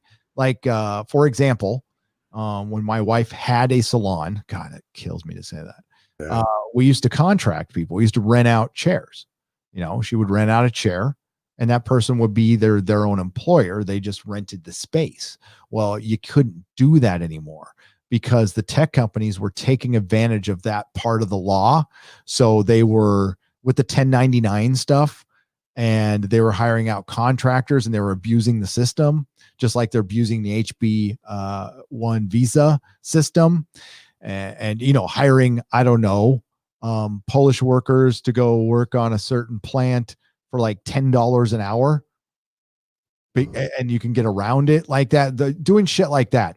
So there are probably loopholes in the law that once YouTube abuses the wrong person, and then there's a class action lawsuit, that they'll find that loophole, which will shut everything down here. That's my fear. It's never YouTube. It's California's politicians. Once they smell blood in the water, something like that can happen. That's my biggest concern. That's why it's always good to have a plan B. Cardinal Sin for $5. Phenomenon was supposed to play nationwide in theaters. So James Fox is going to take a bath on this. Oh, even at $20, it may not be available to rent. Yeah, that's why I was happy to give him money. Absolutely. He deserved it. Yeah. He did great work on that one. And yeah, not everybody can blow $20 on something, but like, honestly, think about, you would go see a blockbuster movie, a Marvel movie. I could recommend, if you're into this subject, like, watch this, pay the $20 or the 16, like Doomcock said, just get the SD version and watch it. It's 2 hours, a little under 2 hours well spent. It's really, really good. Yeah, we got to support, legitimate, independent filmmakers. We've got to help the little guy out. So it's money well spent. Yeah, and he seems like a legit guy. He does a really good job on these, man. He's freaking talented. Alexander Plunik for $5 Australian. Just want to say thank you to you both. Listening to you for a long time now, seen a satellite change direction while stargazing. That's weird. They're not supposed to do that. They're in orbit. Well, maybe they can. I don't know. I don't think so. It's probably an alien craft. Yeah. It sucks. The only time I think I might have seen a UFO, and this is just a big might. I might have been looking at a plane from an angle, and it just, because we were so far away, so that's why it's flat out don't know. In a few years back when I was working in LA and still owning the comic shop, I was driving back and forth from San Francisco to LA every weekend for an entire year. And I mean it, like, I didn't miss a weekend. So I drove back and forth from LA to San Francisco like 64 times in a row. 64. Wow. I got so used to, I know every bump, I know every curve, which there aren't many on Interstate 5. I did that drive a lot. I did not fly. I don't like to fly. So I did it. And one night I was driving towards the Grapevine. I was going south. It was the magic hour. Sun was setting. And I looked up, and that's where the flight path is too. So if you're flying from San Francisco or even from Seattle, or you're going to LA or San Diego, those planes go right above Interstate 5. They go down Central California. Some go off the ocean, but most go down the middle. So that's why I first thought it was, because I saw a bit of a contrail. But this thing was moving straight up, like straight up. So I saw a dot with a little bit of a contrail going straight up, like up, all the way to where I couldn't see it anymore. And I'm like, and it could have been my angle in a plane, and it was really just going over me and not up. So that's the closest thing I've ever seen to anything. And I saw, the only other weird thing is I saw a giant, and I have video of this somewhere. I got to find it. So it must have been space junk. I was looking out my window at San Francisco. I was looking out west. There's a big palm tree behind my house, and I saw a fireball like you could see the fire like flickering behind it, and it wasn't moving fast like one of those fireball meters. It was like moving pretty slow, actually, to the point enough where, and I had my flip phone, and I got some video on my flip phone on it, and I'll find it. I'll show it to you somewhere. But I mean, I don't think this was a UFO. I think it was space junk. But it was weird looking though. It was bizarre. And it was one of those things where with the naked eye, you could see it pretty good, but with a flip phone video, it doesn't look that good at all. Yeah, that's the problem. I'm glad I had my regular phone and I saw mine, and I was ready and managed to get one. So I was pretty happy with that. You've seen it. Yes, I have. And yeah, I hope to God I see one with my, Galaxy Note 10 camera. That thing's badass. Alexander, thank you for the super chat. Cardinal Sin, thank you for the super chat. Lost hope for $2 Australian. Oh, don't lose hope. They are turning the frogs gay. You guys know where that comes from, by the way? Where that whole meme comes from? Alex Jones, right? It does. He was reporting that they were, and like chat, correct me if I'm wrong. I'm going off of memory. That they were putting, was it fluoride? They were putting fluoride in the water, and they were putting something else in the water, and it was changing the sex of the frog, right? And that's, I mean, so he was just getting hyperbolic when he said that. But he was talking about something that he was saying allegedly happened. That's where that meme comes from. So, but people, like, he's actually said worse. I mean, we showed on our Friday night live stream where he's like, I'll eat my neighbor's ass. He was talking about, like, right at the first part of the lockdown when they were talking about like the possibility of famine. He's like, I don't care. I love my family. My neighbor, I'll dice him up. I'll cut him up. I'll eat his ass. Yes, he was not pulling any punches there. He was being quite hyperbolic, but that's Alex Jones for you. What are you going to do? Yep. Aliens here in the 60s saw Star Trek on crew devices, came back for a look to see if we were ready for contact, saw Discovery and Picard, and they left in disgust, says Star Trekker 58 for $5 Australian. Blame Kurtzman. I would blame Kurtzman. Maybe they like Star Trek and they're like, okay, we'll make contact if they give us a 4th season of the original series. So they come back, because time's different when they travel the speed of light. They come back and they go, okay, we got a 4th season. What? And then they said, fuck these guys. Look like that. We could actually get a 4th season of Star Trek. They're doing such bizarre things now with deep fake technology. They can recreate young Kirk, young Spock. I've seen some shit that's astonishing. Just recently online I saw a something called Star Trek I can't remember, but it's a deep fake thing where they were putting young Shatner and young Nimoy's faces over Quinto's and Pine's face from Jar Jar Abrams' Star Trek. And it was quite convincing. So I think it's only a matter of time before they could do something like that. Yeah, they did Chris Pratt on Indiana Jones. Yeah, it was pretty good. Yeah, I said this when I was a kid. When I was a kid, I was the official Dougie J. If you're out there, buddy, you remember this. We had this conversation. I said, we're going to see a day where they remake the original series, and they did. And then we're going to see a day where John Wayne and Clark Gable are going to be in a film with Marlon Brando and Tom Hardy and Christian Bale. We'll see a movie like that. And it might be brilliant. We might not need actors anymore. And I'm okay with that right now. Yeah. Jacob Sanders for 10. But remember when Collider was going to go full on like deep fake? They fired everybody, and we're going to do these deep fake videos. Wonder how that worked out for him. Hasn't really, I don't think. Not really. Jacob Sanders for $10. When I was on tower guard in Afghanistan, I saw a ball of light in the sky travel in a perfectly straight line, stop, and then shoot perfectly straight up. Always thought it was a UFO. I don't know what else could do that unless it's like a drone.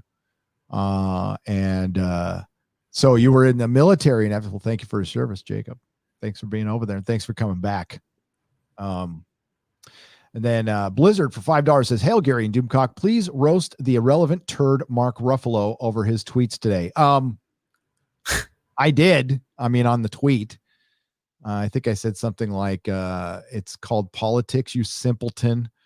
Stick to the adult pretending." It's divisive language like that has led to blood on the streets or some shit like that. Yeah, he was a tard. And this is, I jumped off Twitter immediately. I'm like, I'm not going to get in an argument with this moron. In his $1 million mansion.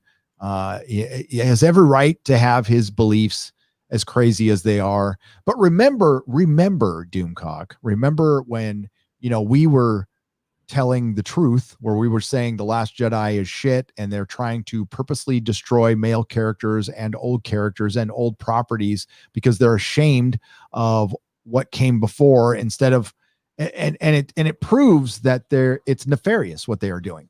Because listen, if you are legitimately bringing in inclusivity and diversity, you just do it. You add on to what has already been done, and you do it with respect. Cobra Kai season 1, Ash versus Evil Dead.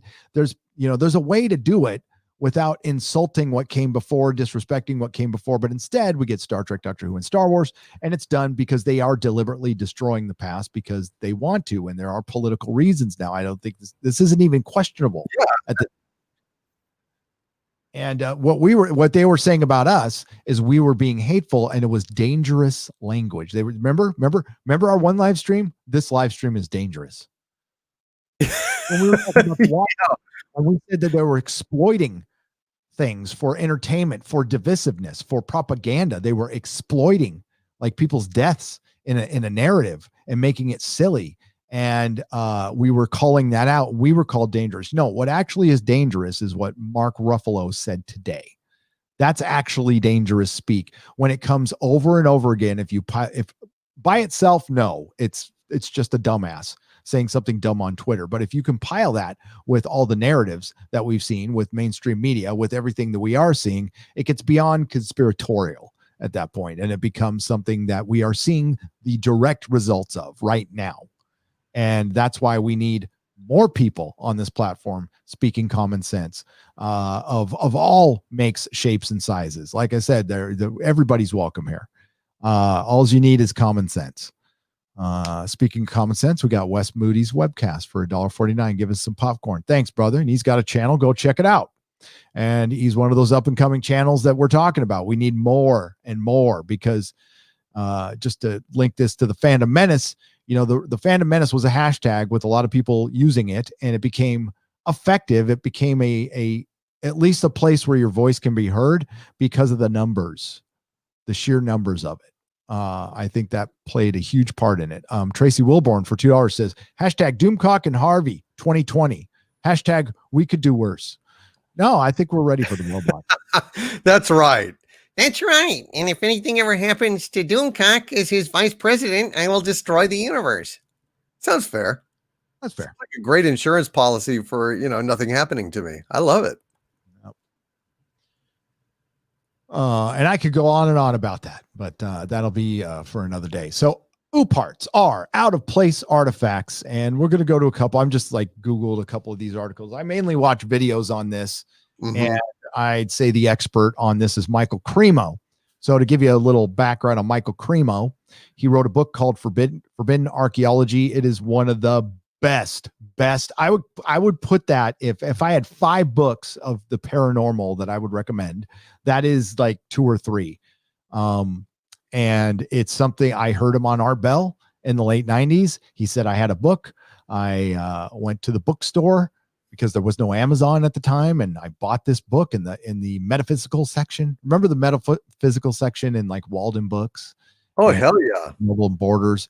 And remember how much bigger it got? It like in the mid 90s, it was a shelf, right? And then by the end of the 90s, it was a section. And that's all because of Art Bell. Art Bell is our patron saint on this show. Yep. Patron saint of the ExoZone. No doubt. No doubt about it, sir. Thank you for remembering me and keeping me in your thoughts. So Michael Cremo has done lectures all over the world, and he's done a lecture at Google. They tried to cancel his lecture at Google, and they didn't. Unlike the TED Talk with Graham Hancock that they did cancel. Well, they had it, but then they didn't put it up. And, he's spoken at universities around the world. He was brought up, I think he was brought up in India. For some reason, he has a connection to India. So he really got into the Vedics, the scrolls, and all the Indian history, which is it's insane. It's crazy how far it goes back and the stories it tells. It's really great. It's like a fantasy novel, really. There's ships fighting, there's nuclear wars. And I don't think it's all just a made up story. And his belief now, I don't know if I believe everything he believes, but he believes human beings are millions of years old. And his theory is that societies have risen and fallen maybe thousands of times over the years, and the continents move, the crust moves, and this isn't the Earth. The one we're standing on is relatively new, essentially. Now, there are some parts of the ground that are millions of years old, and there's stuff that we'll never see again. The plates go under each other, but it takes a long, long time. So in some cases, they've found human bones embedded in coal that's millions of years old, human skulls. And his explanation was, according to modern science, there is no evidence of human civilization prior to 6,000 years ago. And prior to, I think it's 200,000 years ago, there's no evidence of man. And he put it in two parts. Now, again, I'm not a scientist, but he looked up published papers versus data, and he got a lot of it from textbooks. So if you go to the published papers portion of science, of archaeology, no human beings prior to 200,000 years and no civilizations prior to 6,000 years. But if you go to the textbooks, if you go to what the scientists reported before it got filtered through the process of the universities and the published papers, you find a lot of cases of just stuff that doesn't fit. And archaeology is absolutely filled with it. There's a dogma that comes with it. So when somebody does find something, they meet resistance. Sometimes their careers are ruined. And this happens in geology as well. And that's where the out of place artifacts come in. Now, there are some that I think are way out there and there are some that I think are interesting. But even if one is, again, true, even if one is valid, an out of place artifact needs to be explained. And if you can't explain it, that probably means there's something wrong with your paradigm. There's something wrong with your fundamental underlying assumptions. And I think that scientists need to be a lot quicker to question the established order of things when confronted with anything that contradicts it, because you cannot simply say, well, it's an anomalous piece of data and we're just going to jettison it, especially if it's some kind of weird artifact that should not exist. Exactly.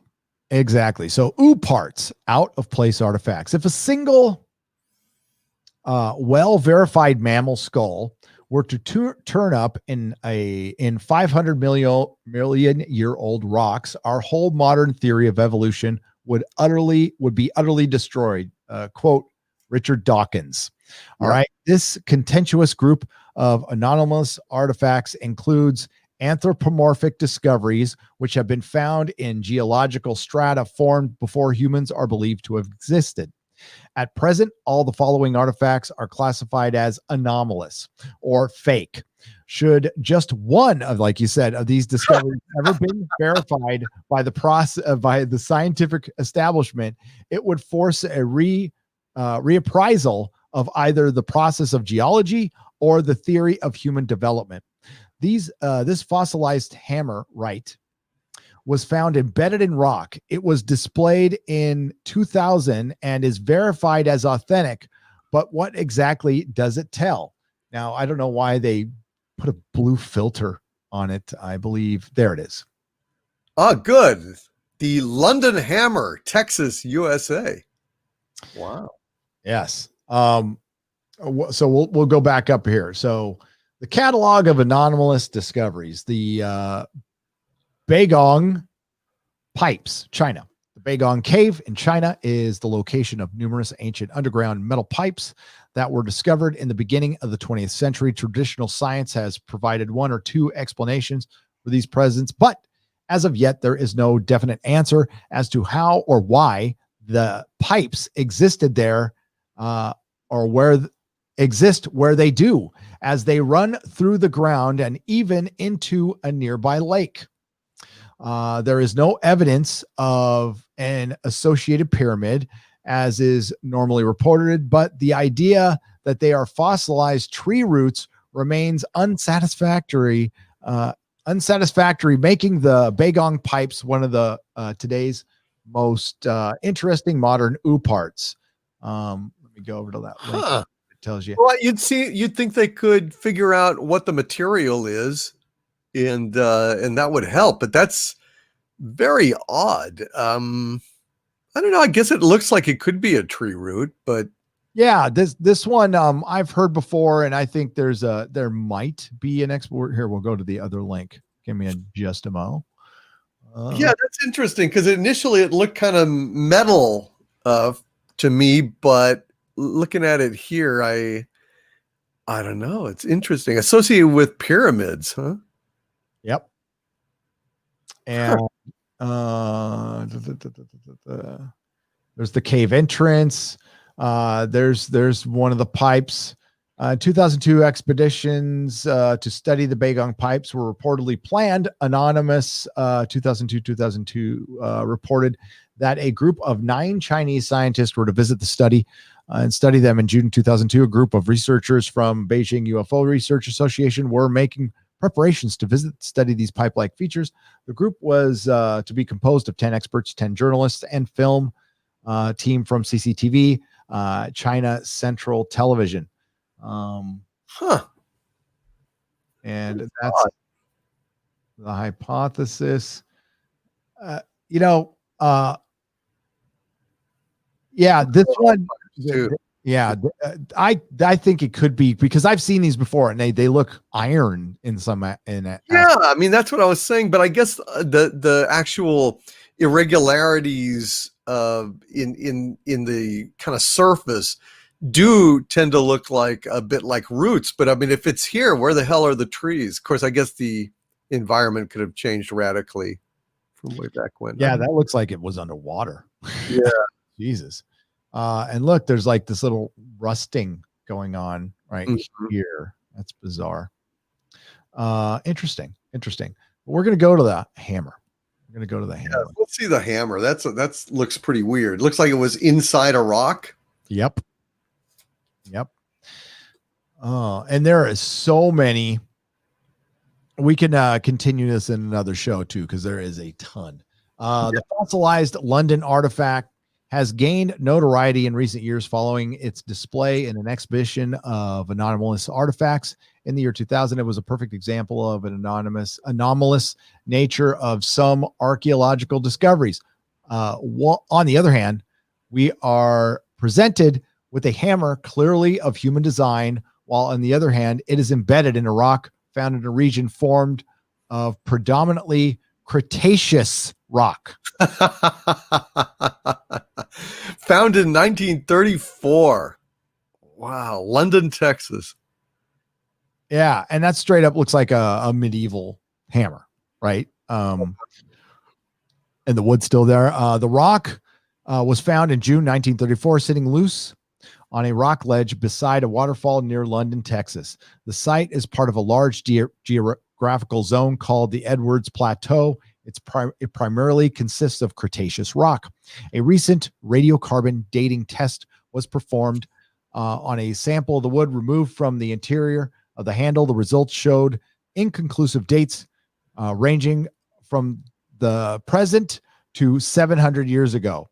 The sandstone within the hammer has become embedded with was dated by British shit. The hammer is identical to commonly used in 19th century hammers of American province. It was soon pointed out by the NAC Surgical that the minerals dissolved from the hammer strata can harden around the recent object, making it look impressive, but not real. So, the stone is real and it looks impressive to some unfamiliar geologists.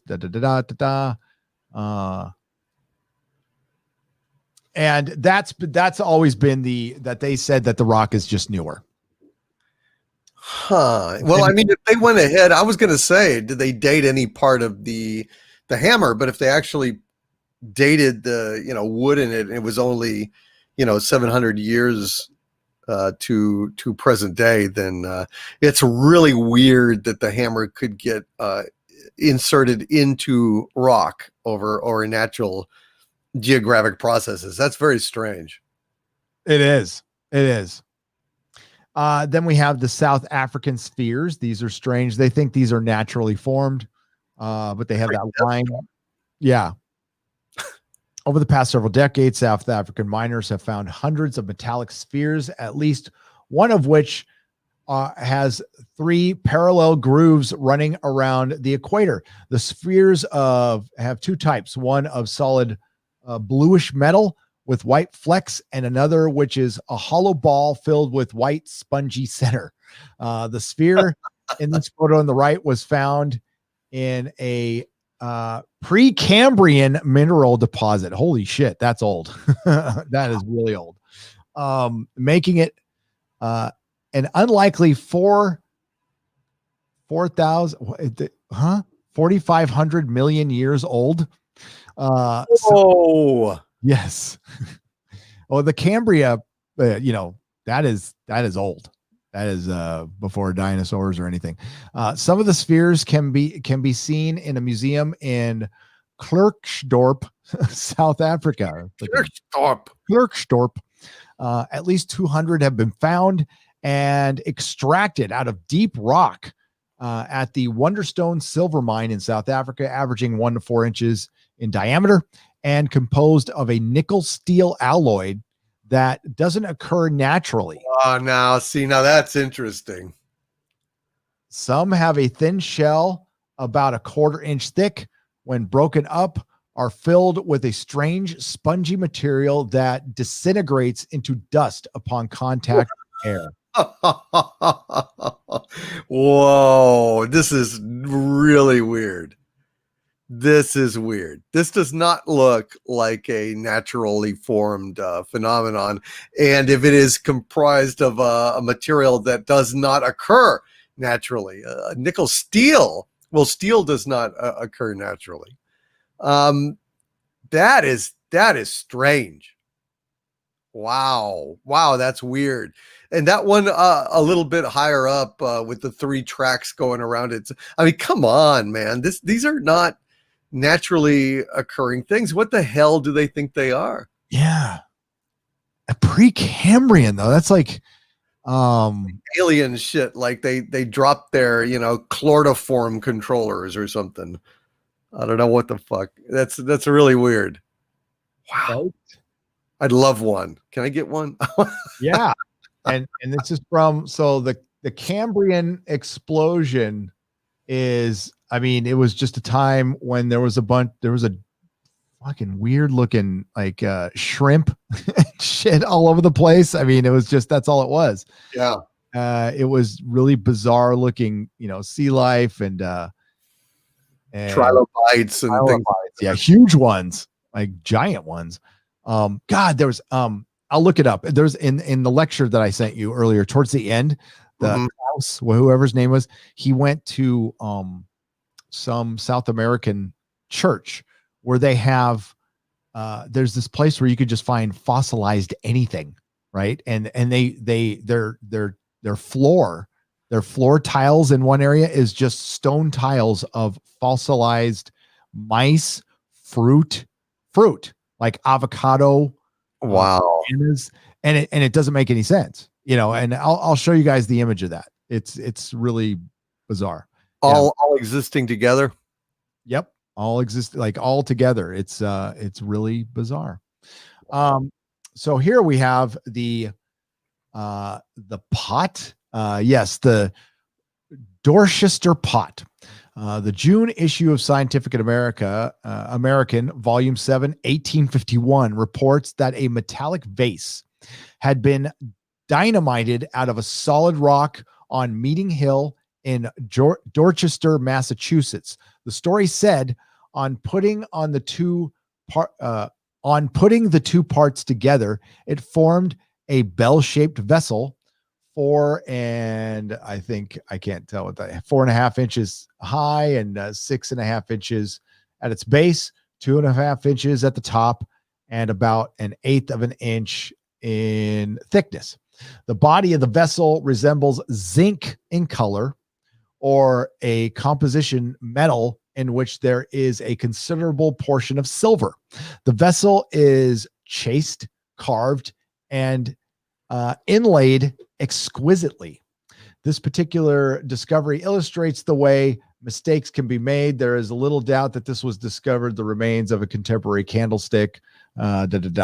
So they said they found this one in a bunch of rock, but they've always solid rock. Yeah, but they said, well, it was just a mistake. We found that's weird, man. That's weird. I wonder if there's a way that some of these things get displaced, and like almost like a transporter accident that beams them into solid rock, or like it not necessarily. I don't know. It's strange. How the fuck would that be there? Like there could be, like Cremo was talking about a body they found in France that was in a layer of sediment or ground, whatever, that was millions of years old. And they said that the body could have slipped under there, that they buried it somewhere else, and then it just traveled because the ground above it was undisturbed and it was dated at millions of years old. That I could believe. Like shit moves underground, Weird. That's so but when things are embedded in rock, I Mhm. think that's when it gets pretty crazy. And listen, it used to be easy to find a website with a list of these things, and it is difficult now. I mean, very difficult. Real story is that the search engines have kind of hidden this stuff away because we're pretty good researchers, and if you couldn't find anything about it, that's telling. And I've been like into this stuff forever, and sure, some of the stuff can be explained. I mean, no problem. But it's getting around the freaking agendas on this one, man, because there's the religious aspect that wants to stamp it down because there's certain religions out there that don't want anything to exist prior to 6,000 years. And Right. the scientific aspect of it, it's like, I just want the truth. I don't really care. But yeah. And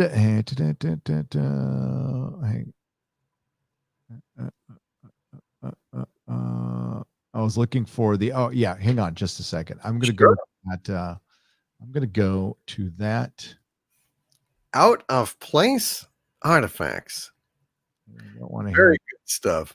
I really I'm interested in anomalies, because from anomalies, like I said, you can gather a lot of truth. It's the out of place things that often reveal truths that orthodoxy would prefer to ignore. Absolutely. And like there's mysteries you can't deny. Mm-hmm.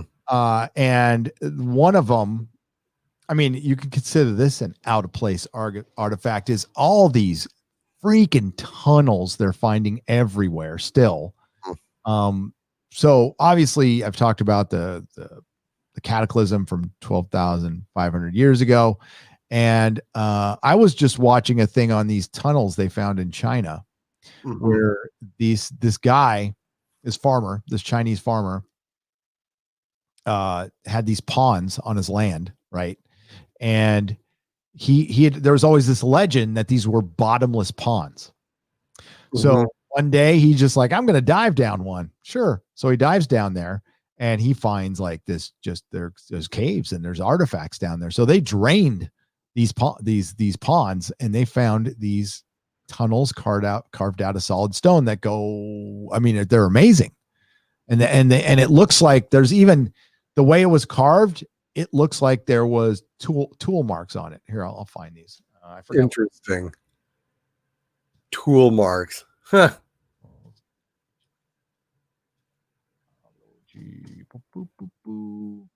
The Turpan. Well, that's not it. Chinese tunnels. Is this it? No, that's not it. That's some of the artifacts that they found. Really? Give me a sec. I'll find suckers. They're making it difficult.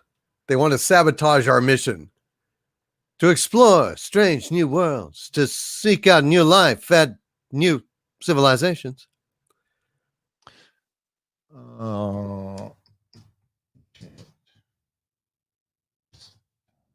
Will we go or no ExoZone has gone before? Right? Yeah, that was exactly correct.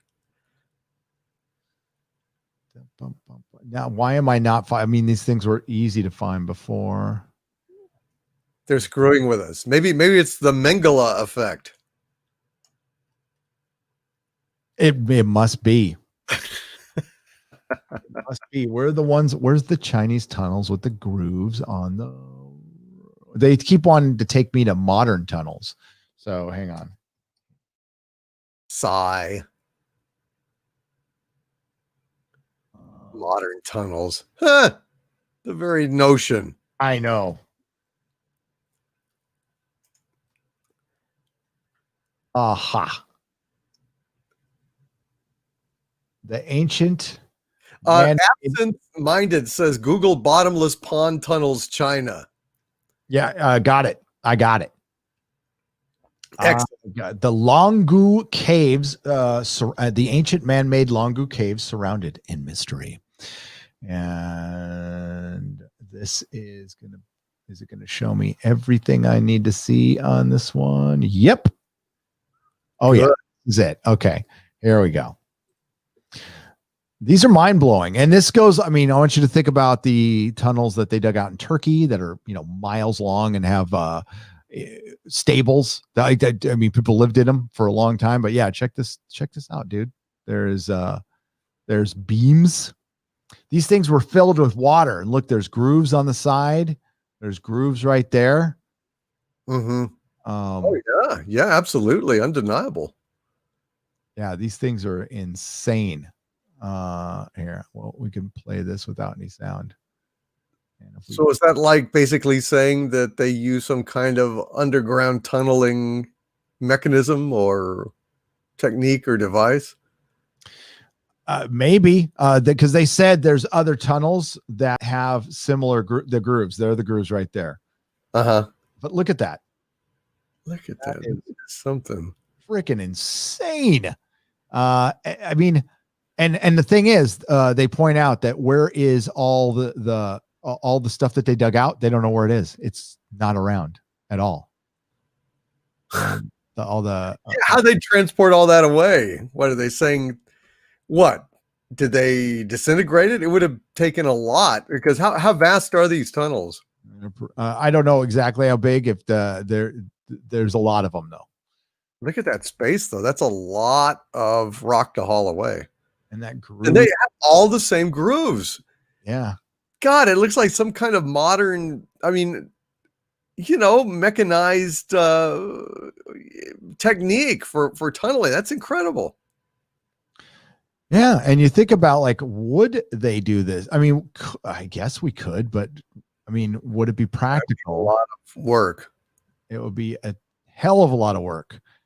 And these things are crazy. Yeah, those big grooves. The regular styrations, that is so weird. Yep. And is there, high-tech machines build ancient caves found in China. Well, what other explanation, fits that hypothesis? That's so very strange. These fucking things are big.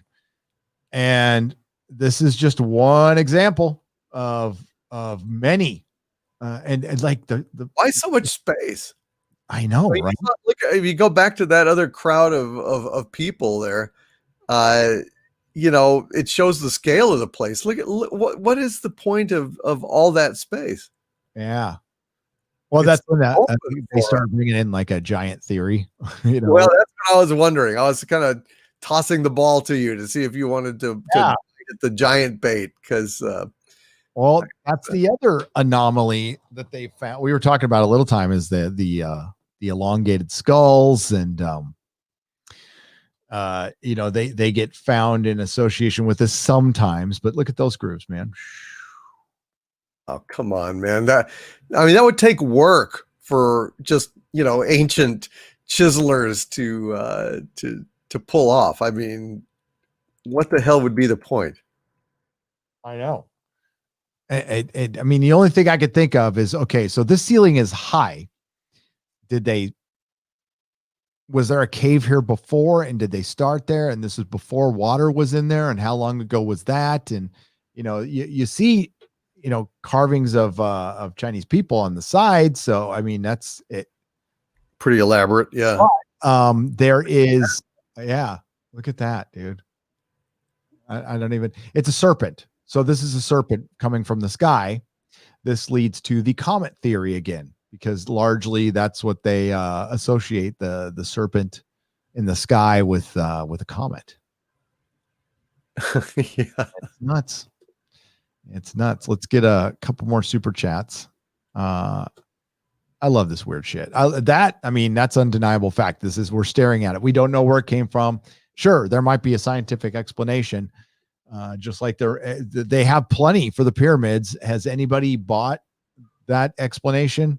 I love what Graham Hancock continually brings up when they say slaves built the pyramids.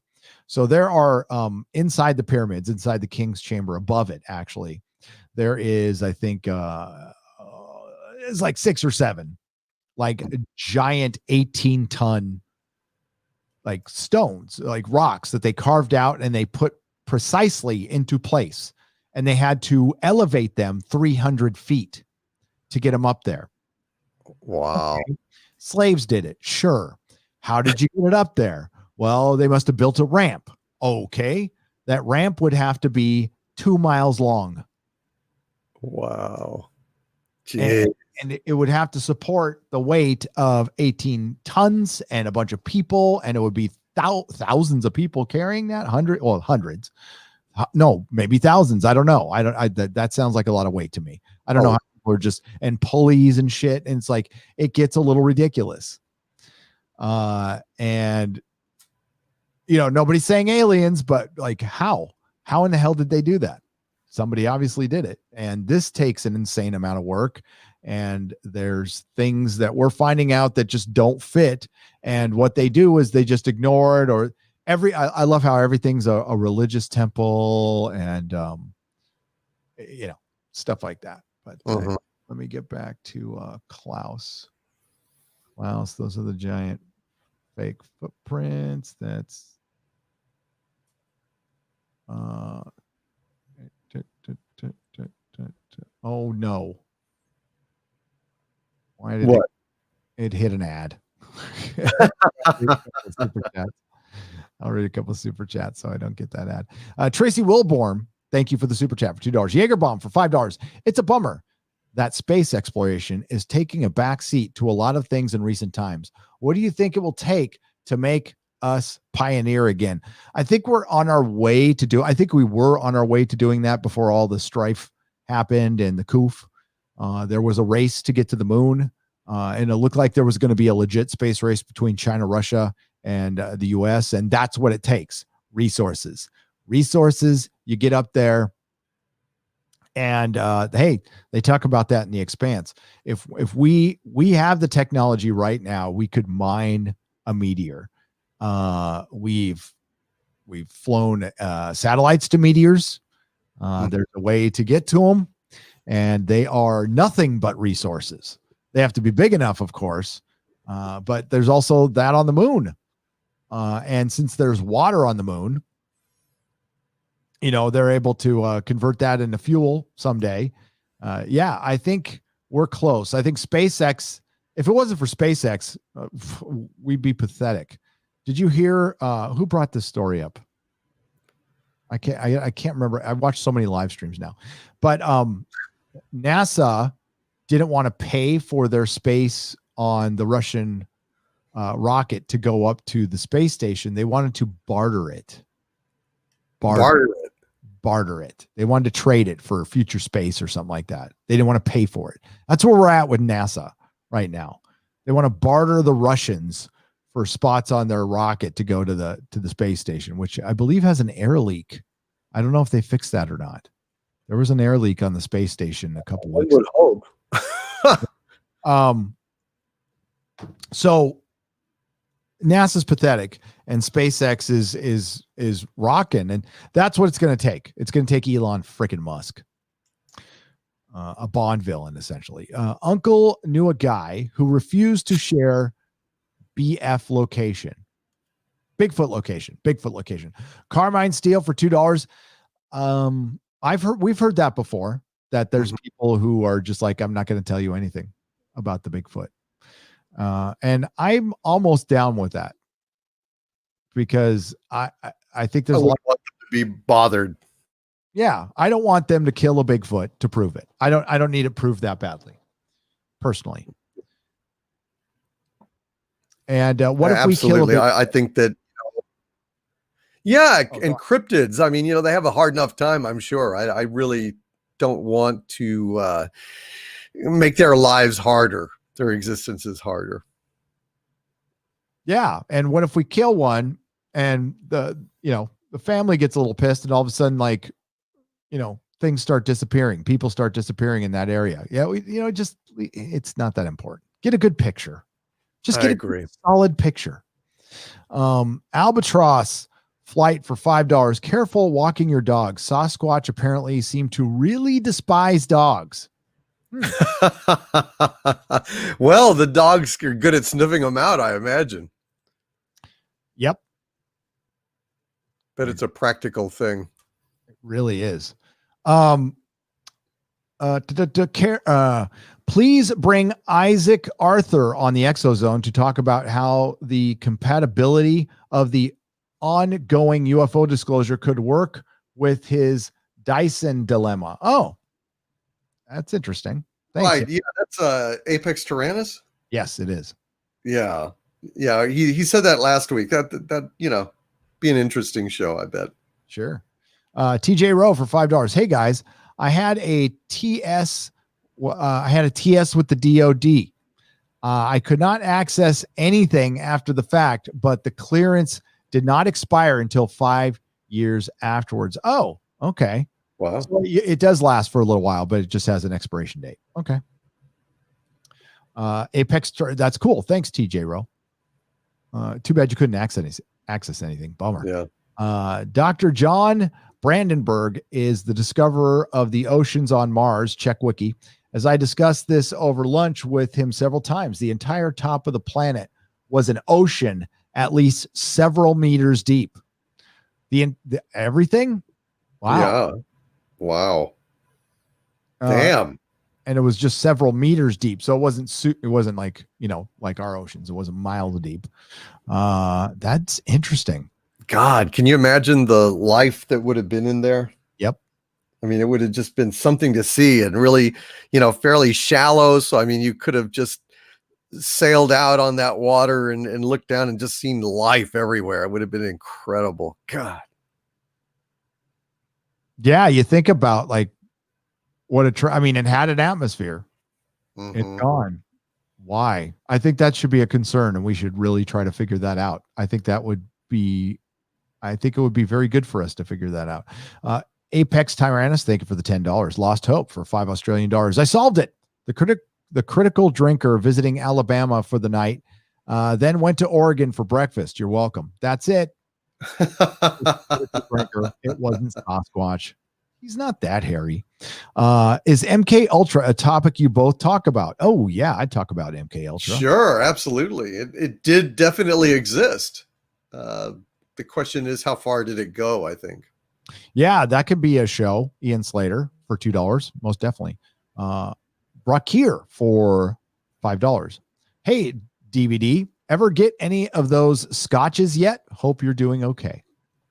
I'm hanging in, brother. I'm sorry you got kicked off of Twitter. I have I kept meaning to go to the liquor store. I just haven't. But I do have note of the whiskey that you have generously provided to me, and I will absolutely be seeking probably to get it online. I think that's probably the best way. The Ardbeg Ugadal, which shouldn't be as hard to find as the Cole Isla 18 was. But I'll get back to you, man. Just write me, like I said, at dictorvandoomcock@gmail.com, and we can keep touch that way since you have bailed off Twitter.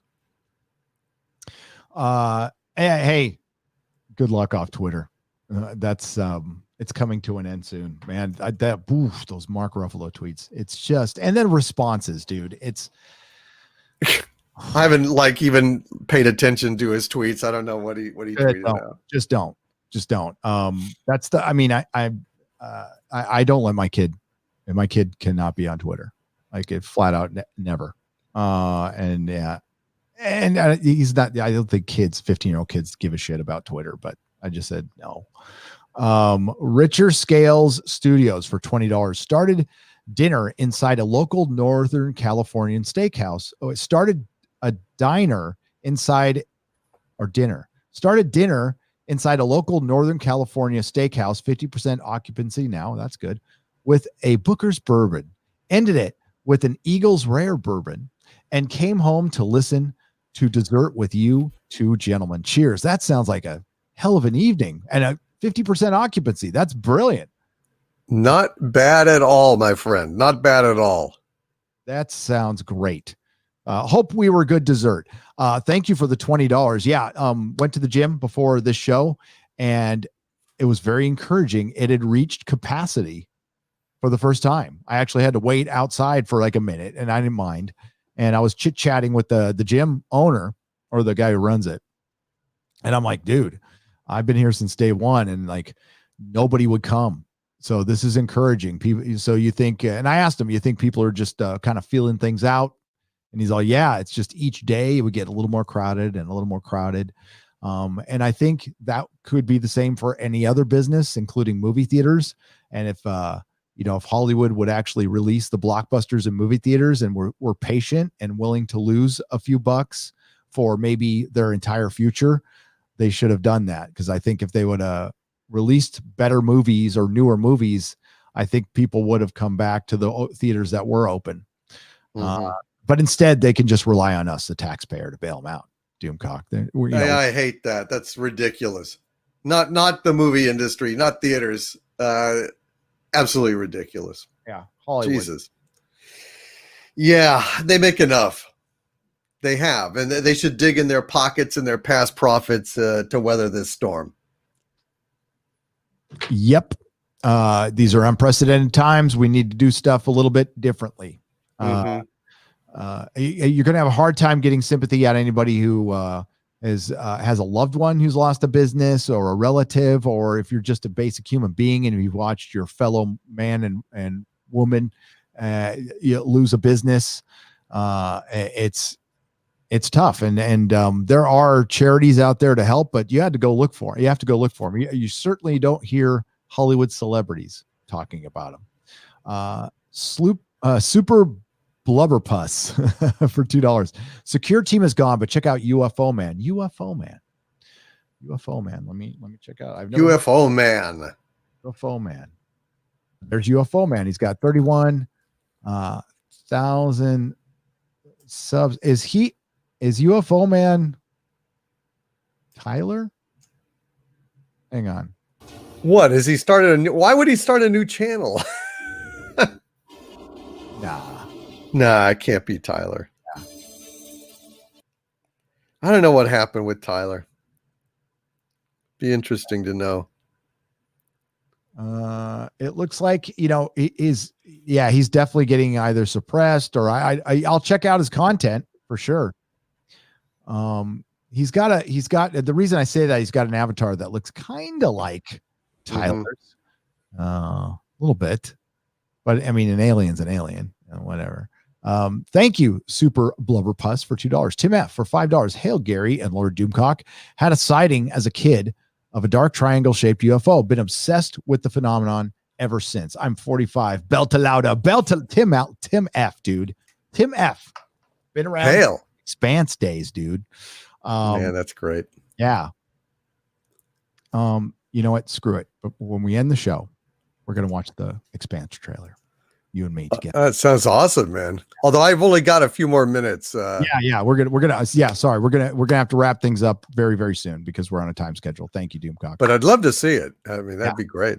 So I figured the trailer's about a minute long. We'll read I'll see how far hang on. I'll see how far I can get. Yeah, we can wrap this up. All right. Nicholas Horton for $5. The Stargate chevron symbol for Earth is an upside down V with a little O above it. Oh, okay. Nicholas Horton's brilliant. Thank you for the £5. He is, man. He's awesome. Dan Civitello for $5. To be fair, how can you totally bust on Bohemian Grove and not lose your mind after a while? Everything must seem false after something like that. What do you mean? I don't understand.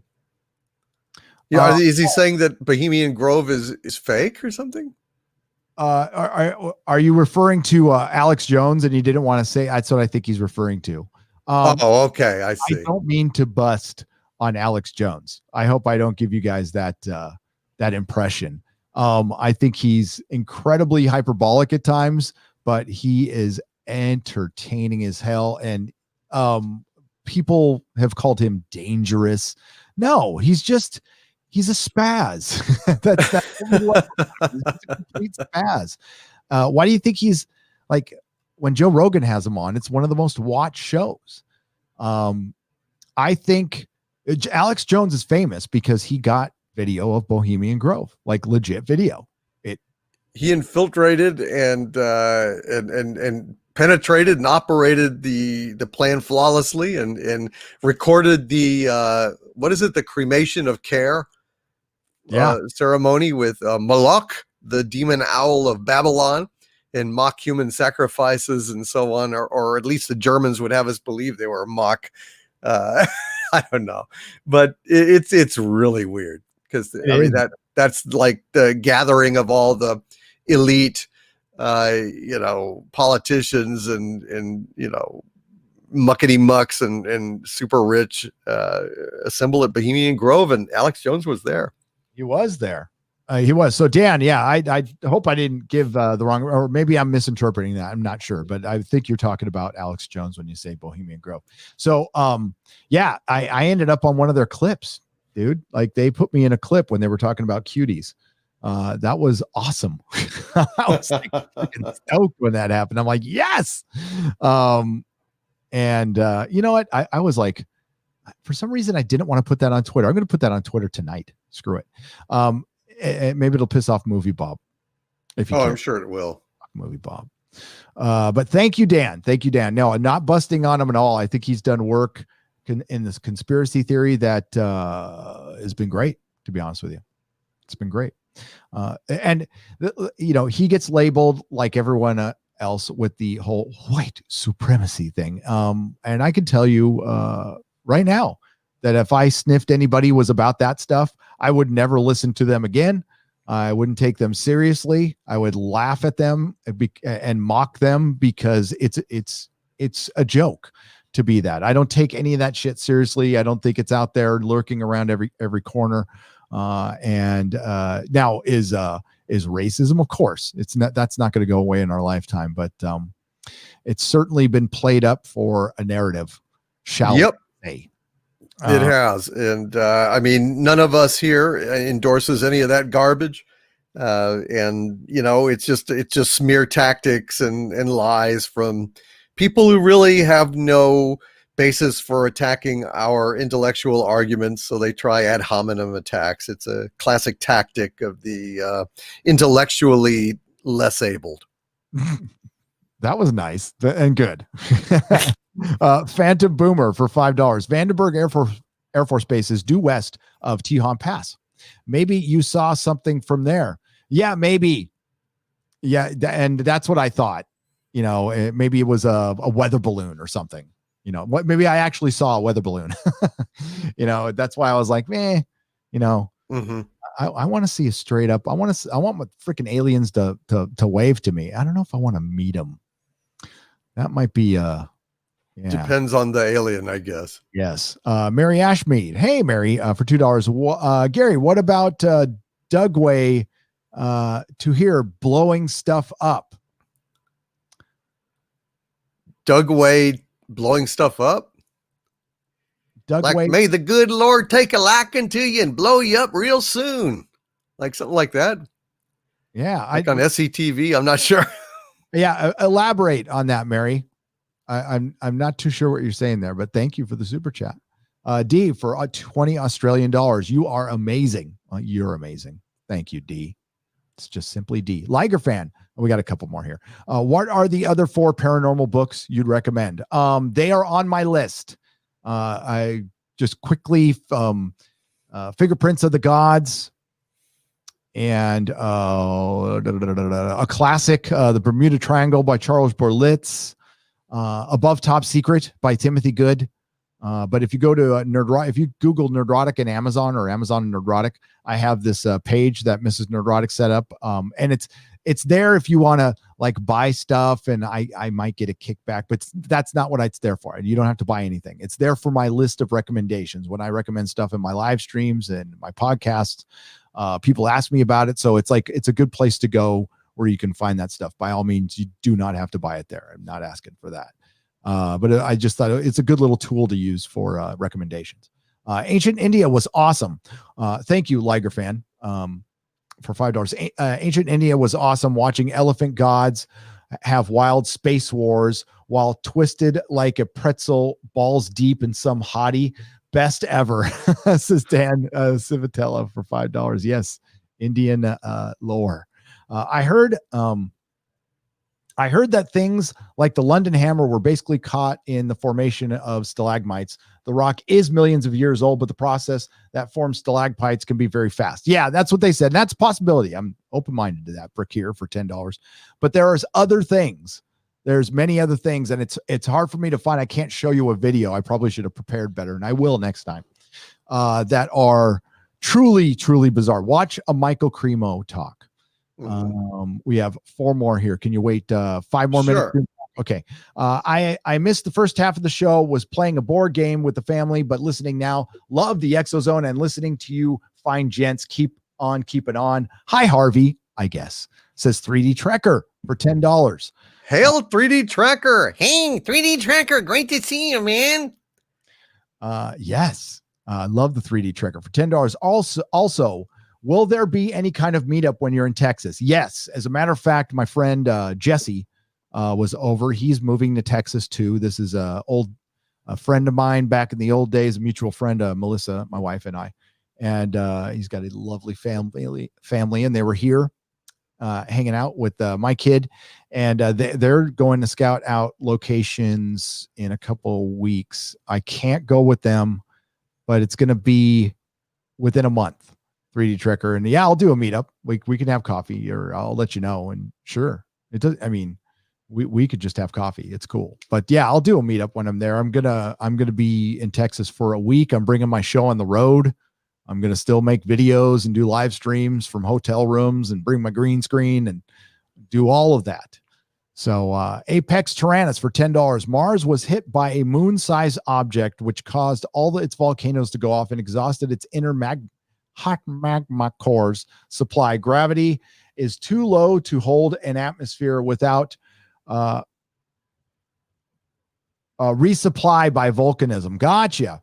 Makes sense. Yeah. Interesting. And listen, it looks like it got hit by something. It did. If you want to see UFOs, go to ESETI. You'll have to put up with space hippies, but you will see UFOs. I don't mind putting up with space hippies. I go to these UFO conferences and they're all over there, and they're harmless people. I mean, they're just like, ooh, crystals. Yeah. Groovy. Yeah. They're actually pretty nice, a little spacey, but nice. Lion of the Morning for $4.99. Thank you. And that's the end of the super chats. So let's end it with an Expanse trailer. What do you Sounds good to me. Let's give it a shot. 5. Here we go. There's deadline. There was New York Comic Con today. I have to go back and look. I'm not going to be able to react to any of this stuff till the weekend, but there was a Star Trek Discovery panel. There was a Doctor Who panel.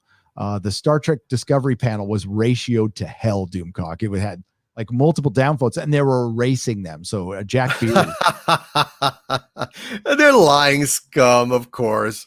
Yep. Jack Beers was keeping track of that. So hail Jack. Oh, nice. Hail Jack Beers. Damn. Yeah.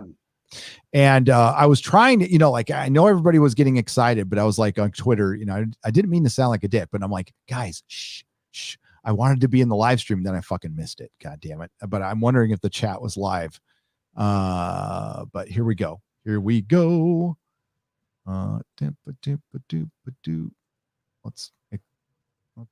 they're probably going to get mad about this, but this probably will not be on the replay. I'll probably have to cut this out, but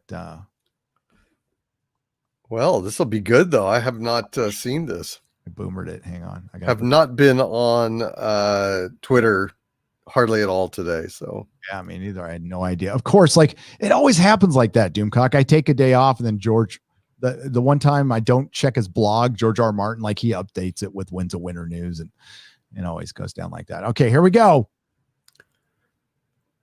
Way better. Yep. And as long as they don't go don't steer away from the book. All right. There's plenty of I'm just looking at the right there. Comics division. I love you, man. Okay. So that it looks like it might be a faithful adaptation of the 5th book. And as long as it doesn't go woke, it's going to be good. I don't want to tell you what happens, but shit goes. This is going to be the biggest season. There'll be the most special effects, and it should be interesting. And it's going to be weekly. Yep. Weekly. So there we go, ladies and gentlemen. All right. You got to go. I got to go. Thank you all for joining us on the ExoZone this evening. And please plug your channel, Doomcock. My channel is Overlord DVD on YouTube, of course, and the Harvey Zone. And I wish a lot of you guys would subscribe to the Harvey Zone. I need to go ahead and post some of my backlog of live streams over there. It's my fault, and I apologize again. Also, patreon.com/Doomcock and subscribestar.com/Doomcock as well. Thank you for having me on here, Gary. It was a lot of fun, as always. It was a blast, and thanks, everyone. Yeah, next week it'll be back on Doomcock's channel. What do I got going on? Too much going on. I got a lot going on. You got a lot going on. Yeah, give the Harvey Zone. I just wanted to say the ExoZone, when they're on this channel, they're also backed up on Nerdrotic Live or nerdrotic.com, so you guys can listen to them as podcasts on iTunes and Spotify and any mirror of iTunes like Player FM. If you're into that, I know a lot of you out there drive around, and I've been hearing from a lot of you. And yes, I want to continue. If you guys listen to my stuff on iTunes, let me know, because I get no data from them at all. I have no idea who's listening, when, or why. Spotify at least gives you analytics, which is nice. But they're also apparently a bunch of dicks over there. So great. I don't know how much longer I'll be on it, to be honest with you. If they're fucking editing people, I don't even want to be associated with it. So you can listen to nerdrotic.com too. But YouTube wouldn't let me download the last episode. It's I've not. had that before myself, and I don't know what to do about it. I screen record it, but you got to like, set it up for 2 hours. Oh my Find God. something to do for 2 hours while you screen record your. That's tough. Yeah. All right. So, hey, thanks everyone. Have a good night. Thank you to the mods, Eric K, Stellar Heather, Nihilist Shadow. Who else we got here? Cardinal Sin. If I missed anybody, I do apologize. Thanks for everyone who super chats. You keep the lights on around here. We will see you next time. Have a good evening. Let's go out with a little, we'll do a little music, right? A little music. We'll go out with the theme song, our theme.